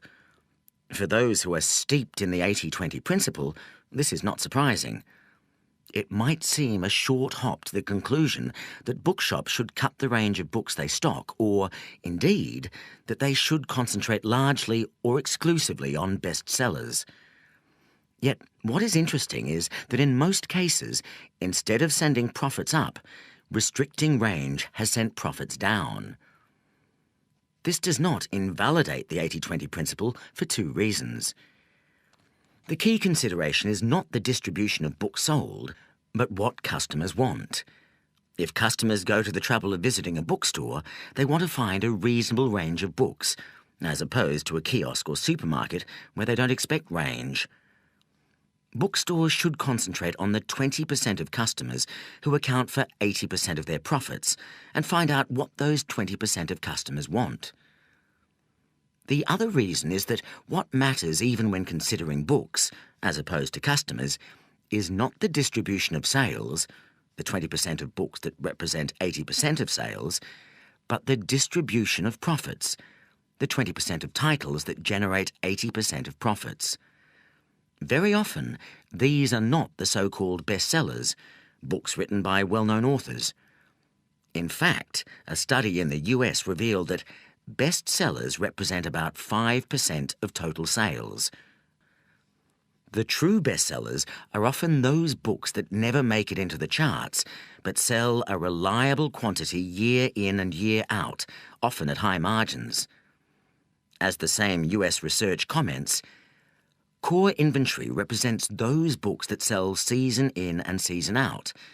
They are the 80 in the 80-20 rule, often accounting for the lion's share of sales in a particular subject. This illustration is salutary. It does not invalidate 80-20 analysis at all, since the key questions should always be which customers and products generate 80% of profits. But it does show the danger of not thinking clearly enough about how the analysis is applied. When using the 80-20 principle, be selective and be contrarian. Don't be seduced into thinking that the variable that everyone else is looking at, in this case the books on the latest bestseller list, is what really matters. This is linear thinking. The most valuable insight from 80-20 analysis will always come from examining non-linear relationships that others are neglecting. In addition, because 80-20 analysis is based on a freeze frame of the situation at a particular point, rather than incorporating changes over time, you must be aware that if you inadvertently freeze the wrong or an incomplete picture, you will get an inaccurate view. 80-20 thinking and why it is necessary. 80-20 analysis is extremely useful, but most people are not natural analysts, and even analysts cannot stop to investigate the data every time they have to make a decision. It would bring life to a shuddering halt. Most important decisions have never been made by analysis and never will be, however clever our computers become. Therefore, if we want the 80-20 principle to be a guide in our daily lives, We need something less analytical and more instantly available than 80-20 analysis. We need 80-20 thinking. 80-20 thinking is my phrase for the application of the 80-20 principle to daily life, for non-quantitative applications of the principle. As with 80-20 analysis, we start with a hypothesis about a possible imbalance between inputs and outputs, but instead of collecting data and analysing them, we estimate them. 80-20 thinking requires, and with practice enables, us to spot the few really important things that are happening and ignore the mass of unimportant things. It teaches us to see the wood for the trees. 80-20 thinking is too valuable to be confined to causes where data and analysis are perfect. For every ounce of insight generated quantitatively, there must be many pounds of insight arrived at intuitively and impressionistically. This is why 80-20 thinking, although helped by data, must not be constrained by it. To engage in 80-20 thinking, we must constantly ask ourselves, what is the 20% that is leading to 80%? We must never assume that we automatically know what the answer is, but take some time to think creatively about it. What are the vital few inputs or causes as opposed to the trivial many? Where is the haunting melody being drowned by the background noise?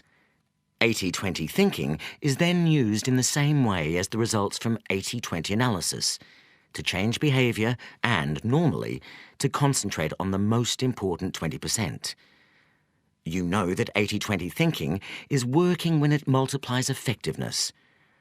Action resulting from 80-20 thinking should lead us to get much more from much less. When we are using the 80-20 principle, we do not assume that its results are good or bad, or that the powerful forces we observe are necessarily good. We decide whether they are good from our own perspective and either determine to give the minority of powerful forces a further shove in the right direction or work out how to frustrate their operation. The 80-20 principle turns conventional wisdom upside down. Application of the 80-20 principle implies that we should do the following: celebrate exceptional productivity rather than raise average efforts. Look for the shortcut rather than run the full course. Exercise control over our lives with the least possible effort. Be selective, not exhaustive. Strive for excellence in few things rather than good performance in many. Delegate or outsource as much as possible in our daily lives, and be encouraged rather than penalised by tax systems to do this. Use gardeners, car mechanics, decorators and other specialists to the maximum, instead of doing the work ourselves. Choose our careers and employers with extraordinary care, and if possible employ others rather than being employed ourselves. Only do the thing we are best at doing and enjoy most. Look beneath the normal texture of life to uncover ironies and oddities. In every important sphere, work out where 20% of effort can lead to 80% of returns. Calm down, work less, and target a limited number of very valuable goals where the 80-20 principle will work for us, rather than pursuing every available opportunity. Make the most of those few lucky streaks in our life, where we are at our creative peak and the stars line up to guarantee success. There are no boundaries to the 80-20 principle. No sphere of activity is immune from the influence of the 80-20 principle. Like the 6 wise, blind Indian men who tried to discern the shape of an elephant, most users of the 80-20 principle only know a fraction of its scope and power. Becoming an 80-20 thinker requires active participation and creativity on your part. If you want to benefit from 80-20 thinking, you have to do it. Now is a good time to start. If you want to begin with applications for your organisation, go straight on to Part 2, which documents most of the important business applications of the 80-20 principle. If you are more immediately interested in using the principle to make major improvements in your life, skip to Part 3, a novel attempt to relate the 80-20 principle to the fabric of our daily lives.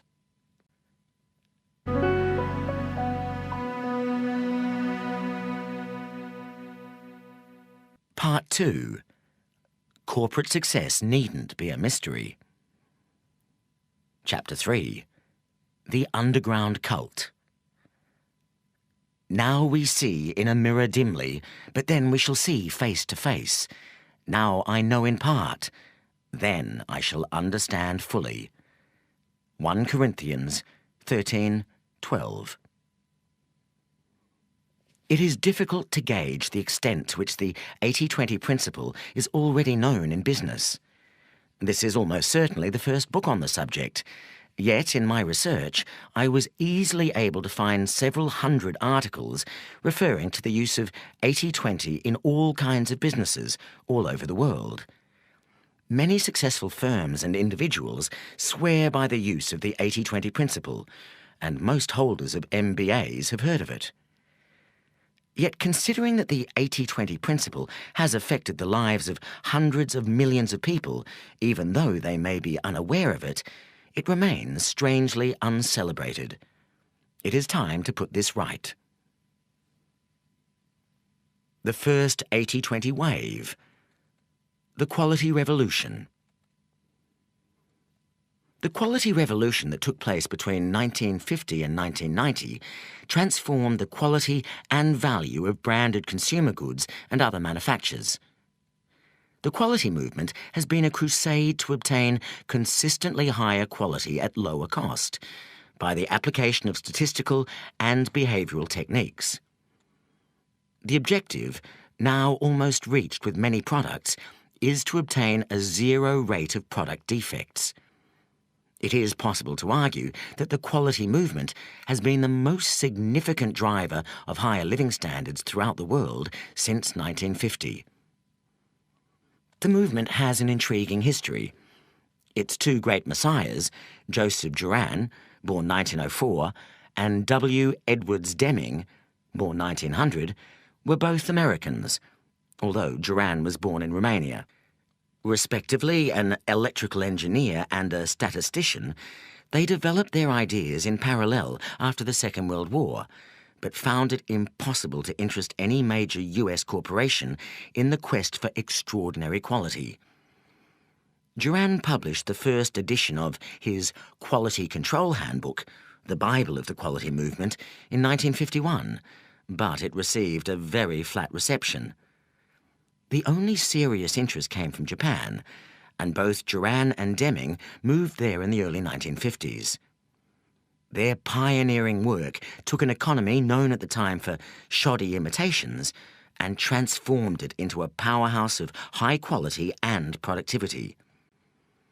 It was only when Japanese goods, such as motorcycles and photocopiers, began to invade the US market that most American, and other Western, corporations started to take the quality movement seriously. From 1970, and especially after 1980, Juran, Deming and their disciples undertook an equally successful transformation of Western quality standards, leading to huge improvements in the level and consistency of quality, dramatic reductions in fault rates, and large falls in manufacturing costs. The 80-20 principle was one of the key building blocks of the quality movement. Joseph Juran was the most enthusiastic messiah of the principle, although he called it the Pareto principle, or the rule of the vital few. In the first edition of the Quality Control Handbook, Juran commented that losses, that is, manufactured goods that have to be rejected because of poor quality, do not arise from a large number of causes. Rather, the losses are always maldistributed in such a way that a small percentage of the quality characteristics always contributes a high percentage of the quality loss. And a footnote commented that the economist Pareto found that wealth was non-uniformly distributed in the same way. Many other instances can be found. the distribution of crime amongst criminals, the distribution of accidents among hazardous processes, etc. Pareto's principle of unequal distribution applied to distribution of wealth and to distribution of quality losses. Juran applied the 80-20 principle to statistical quality control.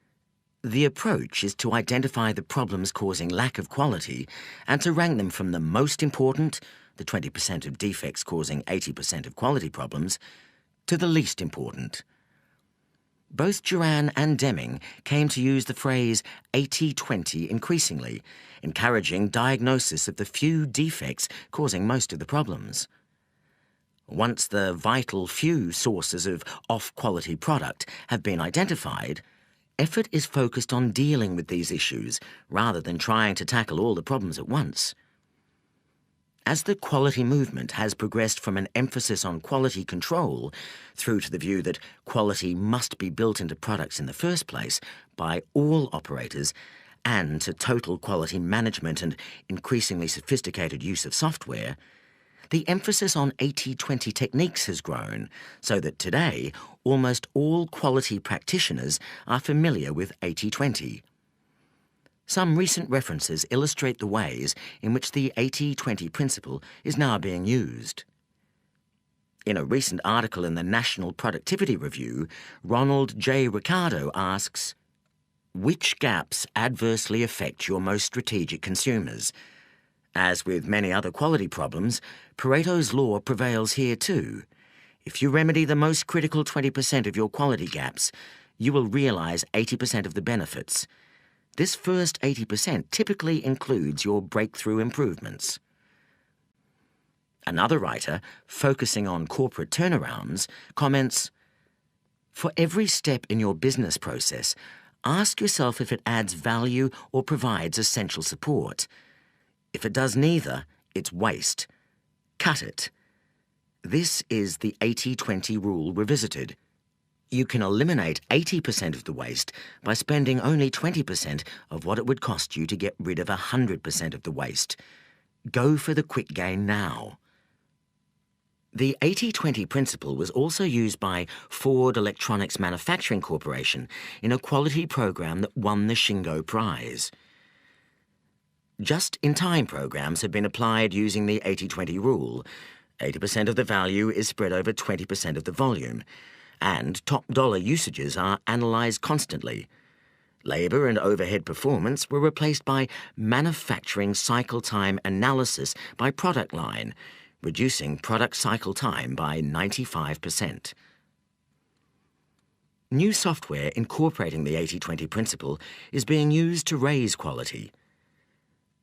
With the ABC Data Analyzer, the data is entered or imported into the spreadsheet area, where you highlight it and click on your choice of 6 graph types: histograms, control charts, run charts, scatter diagrams, pie charts, and Pareto charts. The Pareto chart incorporates the 80-20 rule, which might show, for instance, that out of 1,000 customer complaints, roughly 800 can be eliminated by correcting only 20% of the causes. The 80-20 principle is also increasingly being applied to product design and development. For example, a review of the use that the Pentagon has made of total quality management explains that decisions made early in the development process fix the majority of life cycle costs. The 80-20 rule describes this outcome, since 80% of the life cycle costs are usually locked in after only 20% of the development time. The impact of the quality revolution on customer satisfaction and value, and on the competitive positions of individual firms and indeed of whole nations, has been little noted but is truly massive.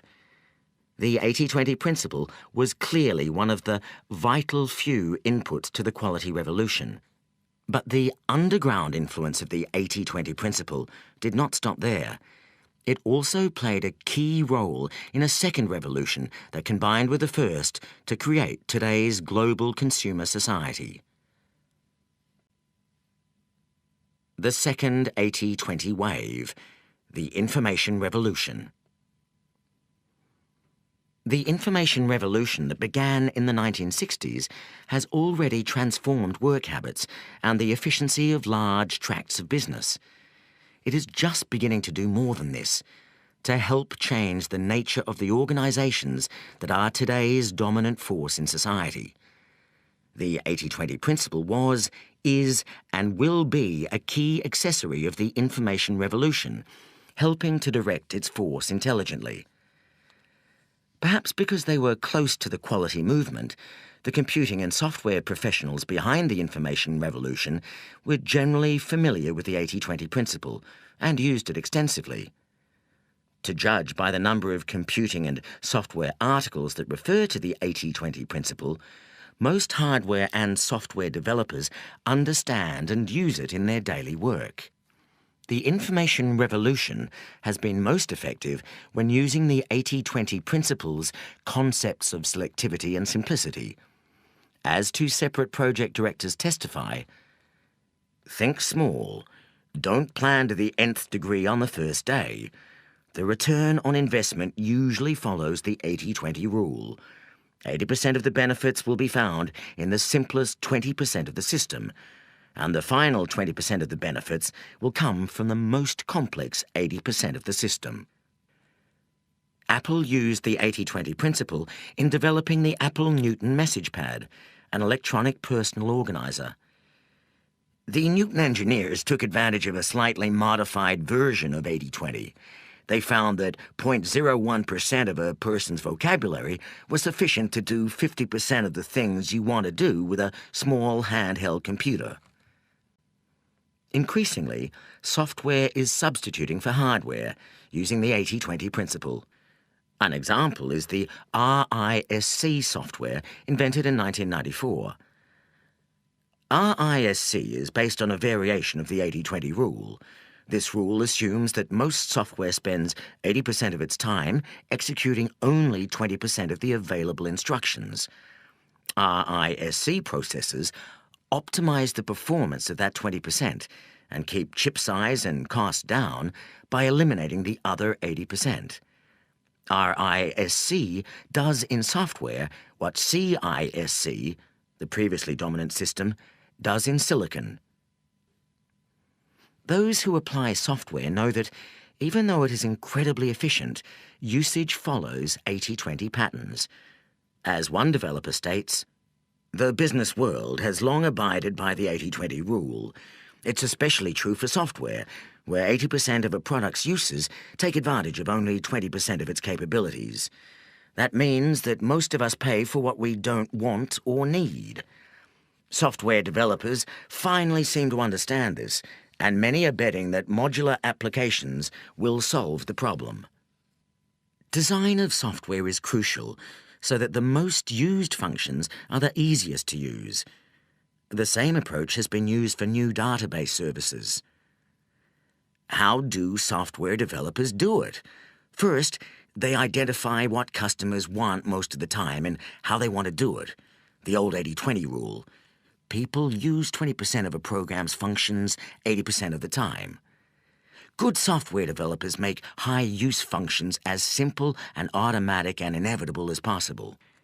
Translating such an approach to today's database services would mean looking at key customer use all the time. How many times do customers call search service support desks to ask which file to pick or where a file can be found? Good design could eliminate such calls. Wherever one turns, effective innovations in information, in data storage, retrieval, and processing focus heavily on the up to 20% of key needs. The information revolution has a long way to run. The information revolution is the most subversive force business has ever known. Already the phenomenon of information power to the people has given knowledge and authority to frontline workers and technicians, destroying the power and often the jobs of middle management who were previously protected by proprietary knowledge. The information revolution has also decentralized corporations physically. The phone, the PC, broadband, and the increasing miniaturization and mobility of these technologies have already begun to destroy the power of corporate palaces and those who sit or used to sit in them. Ultimately, the information revolution will help to destroy the profession of management itself, thus enabling much greater direct value creation by doers in corporations for their key customers. The value of automated information is increasing exponentially, much faster than we can use it. The key to using this power effectively, now and in the future, lies in selectivity, in applying the 80-20 principle. Peter Drucker points the way.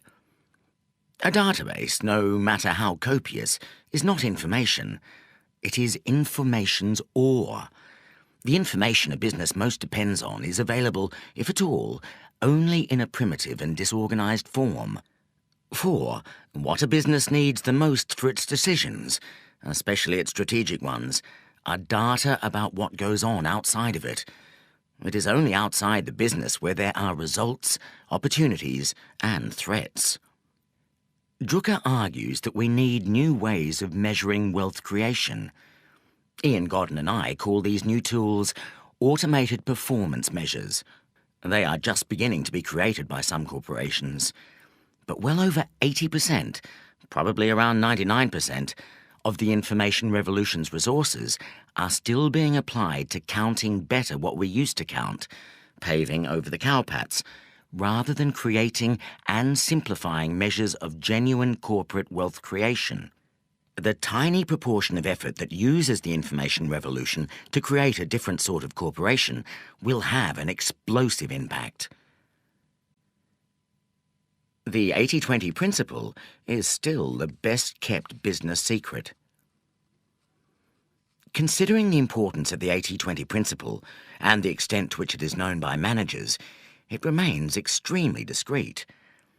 Even the 80-20 term itself caught on very slowly and without any visible landmarks. Given the piecemeal use and gradual spread of the 80-20 principle, it remains underexploited, even by those who recognize the idea. It is extremely versatile. It can be profitably applied to any industry and any organization, any function within an organization, and any individual job.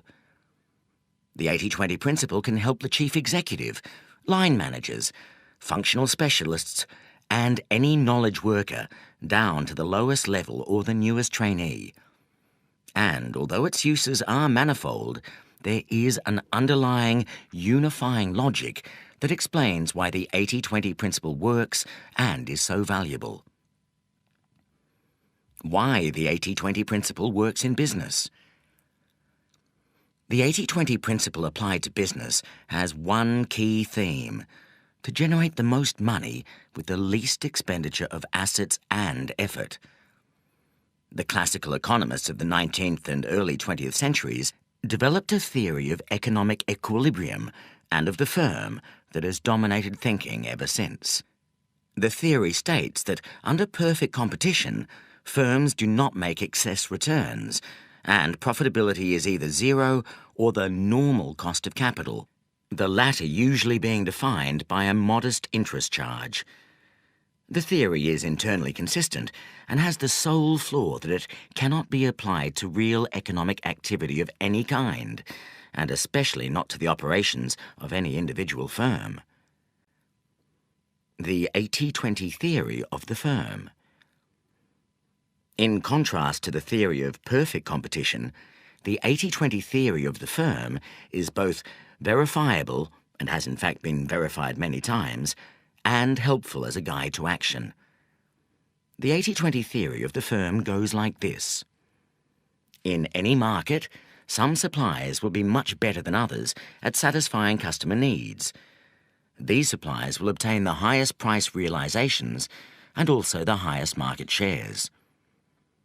In any market, some suppliers will be much better than others at minimizing expenditure relative to revenues.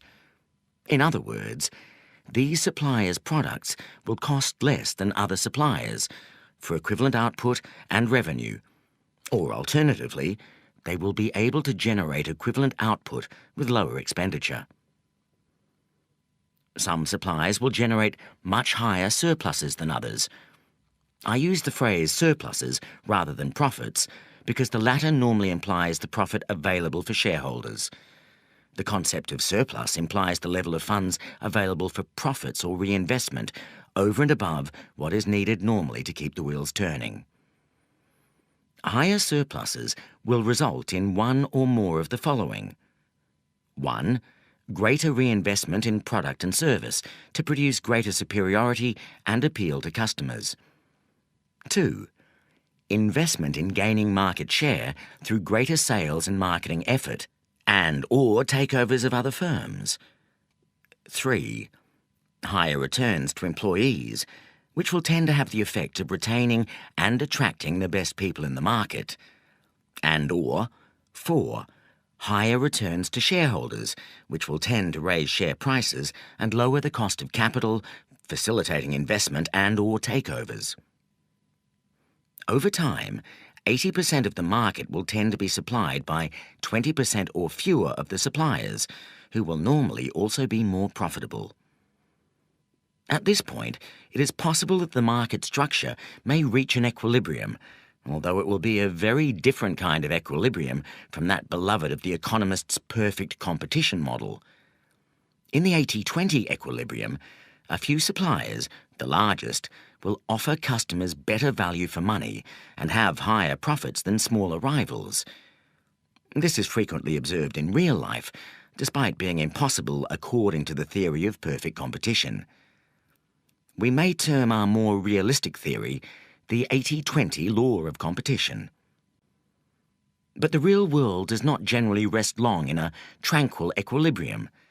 Sooner or later, usually sooner, there are always changes to market structure caused by competitors' innovations.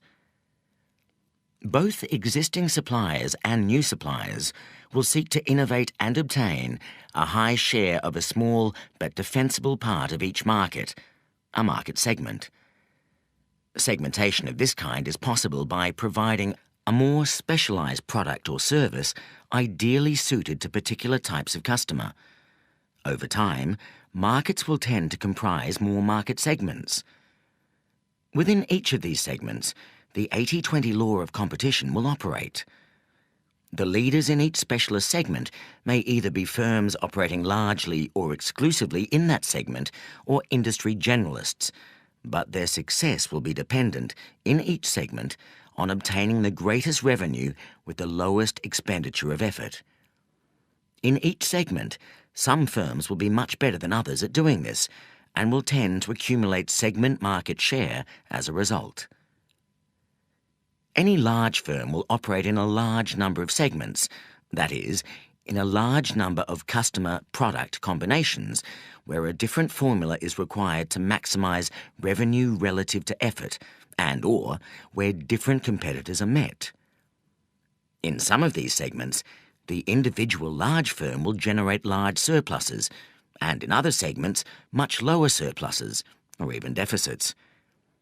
It will tend to be true, therefore, that 80% of surpluses or profits are generated by 20% of segments, and by 20% of customers, and by 20% of products. The most profitable segments will tend to, but will not always, be where the firm enjoys the highest market shares, and where the firm has the most loyal customers, loyalty being defined by being long-standing and least likely to defect to competitors. Within any firm, as with all entities dependent on nature and human endeavour, there is likely to be an inequality between inputs and outputs, an imbalance between effort and reward. Externally, this is reflected in the fact that some markets, products and customers are much more profitable than others. Internally, the same principle is reflected by the fact that some resources, be they people, factories, machines or permutations of these, will produce very much more value relative to their cost than will other resources. If we were able to measure it, as we can with some jobs such as those of salespeople, we would find that some people generate a very large surplus, Their attributable share of revenue is very much greater than their full cost, whereas many people generate a small surplus or a deficit. Firms that generate the largest surpluses also tend to have the highest average surplus per employee. But in all firms, the true surplus generated by each employee tends to be very unequal. 80% of the surplus is usually generated by 20% of employees. At the lowest level of aggregation of resources within the firm, for example, an individual employee, 80% of the value created is likely to be generated in a small part, approximately 20%, of the time when, through a combination of circumstances, including personal characteristics and the exact nature of the task, the employee is operating at several times his or her normal level of effectiveness. The principles of unequal effort and return therefore operate at all levels of business: markets, market segments, products, customers, departments, and employees.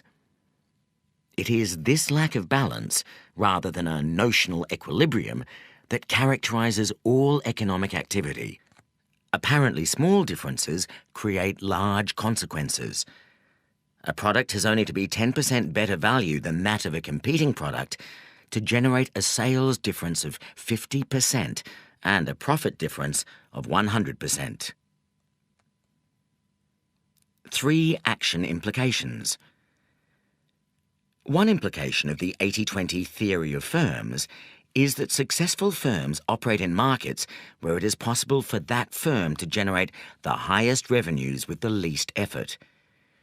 This will be true both absolutely, that is, relative to monetary profits, and relatively, that is, in relation to competition. A firm cannot be judged successful unless it has a high absolute surplus, in traditional terms, a high return on investment, and also a higher surplus than its competitors, higher margins. A second practical implication for all firms is that it is always possible to raise the economic surplus, usually by a large degree, by focusing only on those market and customer segments where the largest surpluses are currently being generated. This will always imply redeployment of resources into the most surplus-generating segments, and will normally also imply a reduction in the total level of resource and expenditure. In plain words, fewer employees and other costs.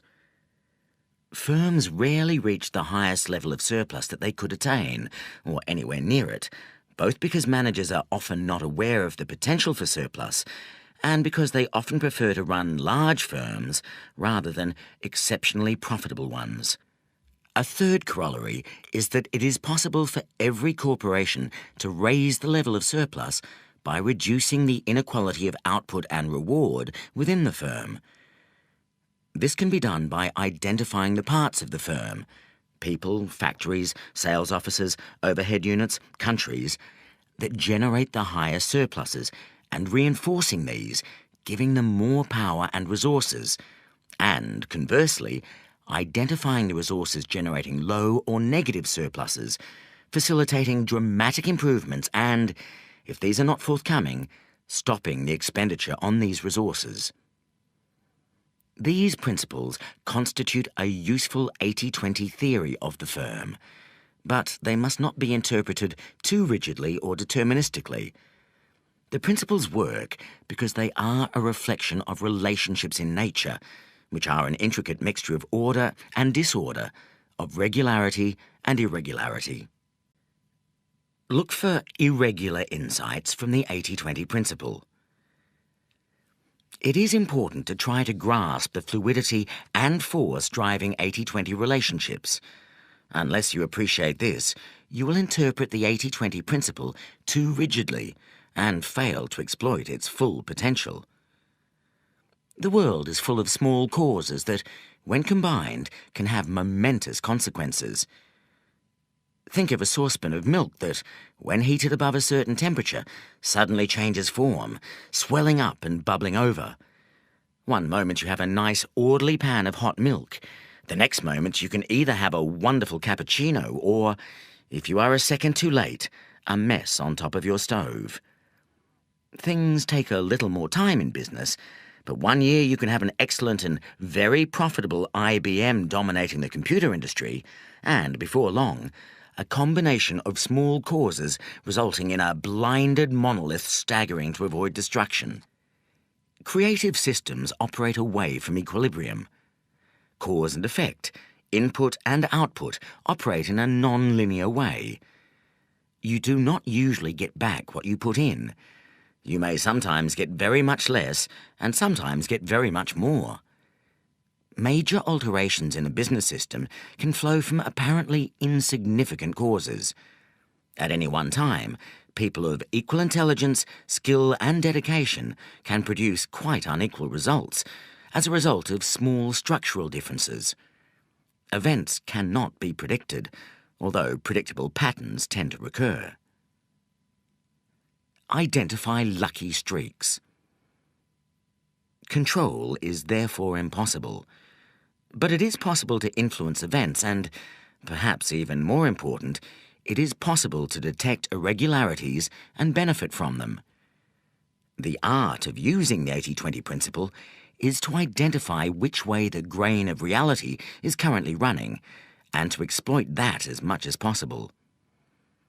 Imagine you are in a crazy casino full of unbalanced roulette wheels. All numbers pay odds of 35 to 1, but individual numbers come up more or less frequently at different tables. At 1, number 5 comes up 1 time in 20. At another table, it only comes up 1 time in 50. If you back the right number at the right table, you can make a fortune.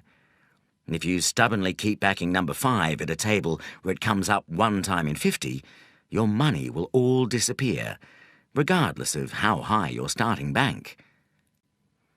If you can identify where your firm is getting back more than it is putting in, you can up the stakes and make a killing. Similarly, if you can work out where your firm is getting back much less than it is investing, you can cut your losses. In this context, the where can be anything. It can be a product, a market, a customer or type of customer, a technology, a channel of distribution, a department or division, a country, a type of transaction or an employee, type of employee or team. The game is to spot the few places where you are making great surpluses and to maximize them, and to identify the places where you are losing and get out. We have been trained to think in terms of cause and effect, of regular relationships, of average levels of return, of perfect competition, and of predictable outcomes. This is not the real world. The real world comprises a massive influences where cause and effect are blurred, and where complex feedback loops distort inputs, where equilibrium is fleeting and often illusory, where there are patterns of repeated but irregular performance, where firms never compete head-to-head and prosper by differentiation, and where a few favoured souls are able to corner the market for high returns. Viewed in this light, large firms are incredibly complex and constantly changing coalitions of forces, some of which are going with the grain of nature and making a fortune, while others are going against the grain and stacking up huge losses. All this is obscured by our inability to disentangle reality and by the calming, averaging, and highly distorting effects of accounting systems. The 80-20 principle is rampant but largely unobserved. What we are generally allowed to see in business is the net effect of what happens, which is by no means the whole picture. Beneath the surface there are warring positive and negative inputs that combine to produce the effect we can observe above the surface. The 80-20 principle is most useful when we can identify all the forces beneath the surface, so that we can stop the negative influences and give maximum power to the most productive forces. How companies can use the 80-20 principle to raise profits. Enough of history, philosophy, and theory. We now switch gears to the intensely practical. Any individual business can gain immensely through practical application of the 80-20 principle. It is time to show you how. Chapters 4 to 7 cover the most important ways to raise profits via the 80-20 principle. Chapter 8 closes Part 2 with hints on how to embed 80-20 thinking into your business life so that you can gain an unfair advantage over colleagues and competitors alike. We start in the next chapter with the most important use of the 80-20 principle in any firm, to isolate where you are really making the profits and, just as important, where you are really losing money. Every business person thinks they know this already, and nearly all are wrong. If they had the right picture, their whole business would be transformed. Chapter 4. Why your strategy is wrong. Unless you have used the 80-20 principle to redirect your strategy, you can be pretty sure that the strategy is badly flawed. Almost certainly you don't have an accurate picture of where you make and lose the most money. It is almost inevitable that you are doing too many things for too many people. Business strategy should not be a grand and sweeping overview. It should be more like an underview, a peek beneath the covers to look in great detail at what is going on. To arrive at a useful business strategy, you need to look carefully at the different chunks of your business, particularly at their profitability and cash generation. Unless your firm is very small and simple, it is almost certainly true that you make at least 80% of your profits and cash in 20% of your activity and in 20% of your revenues. The trick is to work out which 20%. Where are you making the most money?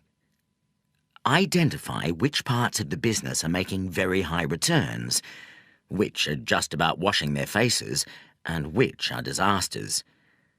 To do this, we will conduct an 80-20 analysis of profits by different categories of business. By product or product group type. By customer or customer group type. By any other split that appears to be relevant for your business for which you have data, for example by geographical area or distribution channel. By competitive segment. Start with products. Your business will almost certainly have information by product or product group. For each, look at the sales over the last period, month, quarter or year, decide which is most reliable, and work out the profitability after allocating all costs. How easy or difficult this will be depends on the state of your management information. What you need may all be readily available, but if not, you'll have to build it up yourself. You are bound to have sales by product or product line, and almost certainly the gross margin, sales less cost of sales. You will also know the total costs for the whole business, or the overhead costs. What you then have to do is allocate all the overhead costs to each product group on some reasonable basis. The crudest way is to allocate costs on a percentage of turnover. A moment's thought, however, should convince you that this will not be very accurate. Some products take a great deal of salespeople's time relative to their value, for example, and others take very little. Some are heavily advertised and others not at all. Some require a lot of fussing around in manufacturing, whereas others are straightforward. Take each category of overhead cost and allocate it to each product group. Do this for all the costs, then look at the results. Typically, some products, representing a minority of turnover, are very profitable. Most products are modestly or marginally profitable, and some are making really large losses once you allocate all the costs. I recently conducted a study of an electronic instrumentation group which had 8 groups of products that I labelled from A to H. Comparing the sales, income and return on sales for each group with the company total, I could see that product group A accounted for only 3% of sales, but for 10% of profits. Product groups A, B and C accounted for 20% of sales, but for 53% of profits. When I compiled an 80-20 table and an 80-20 chart, this was very clear. We have not yet found the 20% of sales that account for 80% of profits, but we are on our way. If not 80-20, then 67-30. 30% of product sales account for almost 60% of profits. Already you may be thinking about what can be done to raise the sales of product groups A, B and C.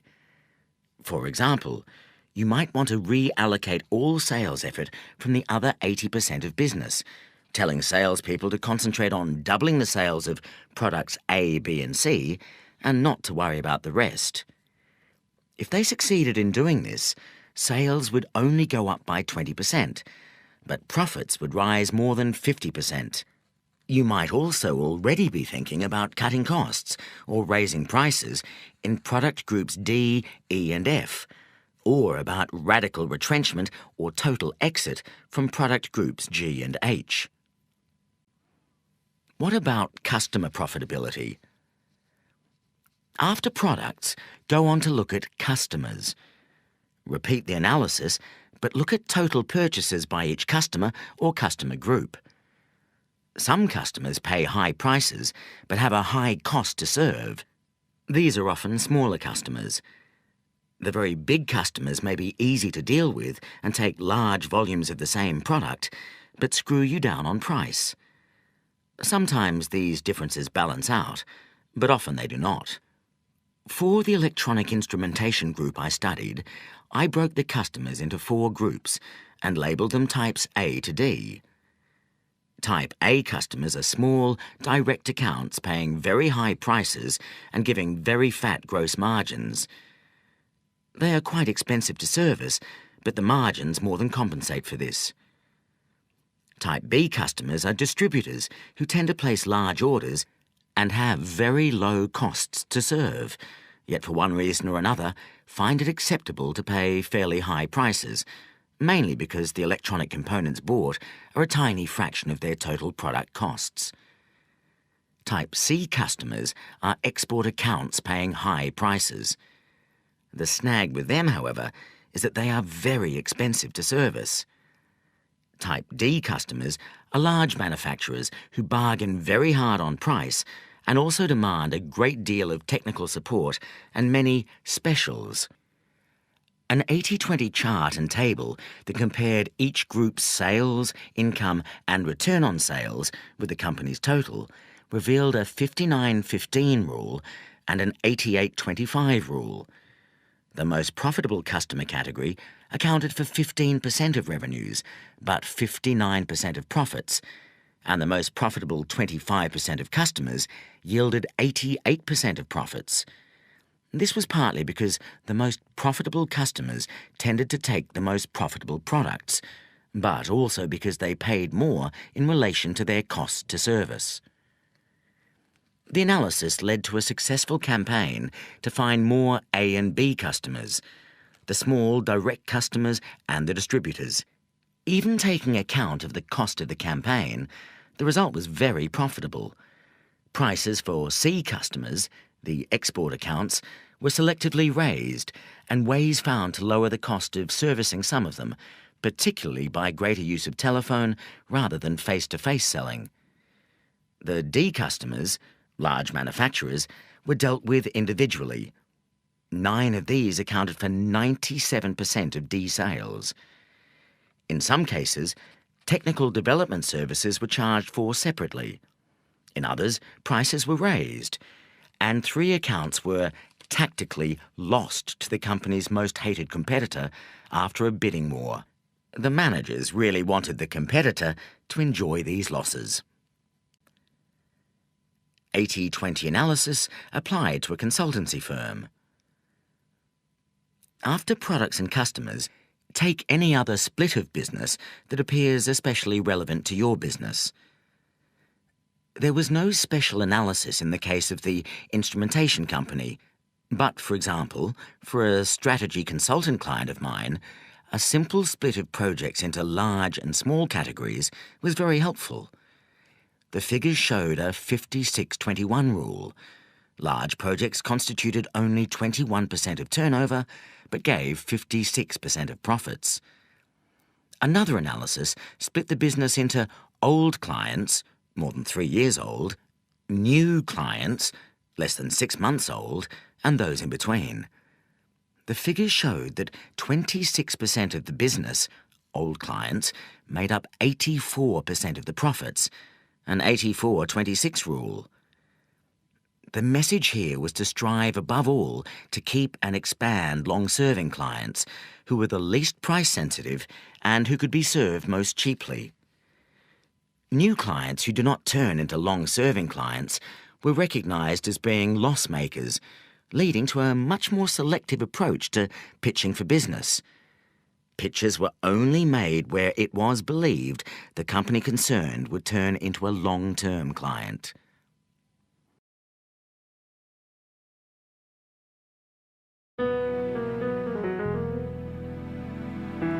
This is the end of CD 2. The book continues on CD 3.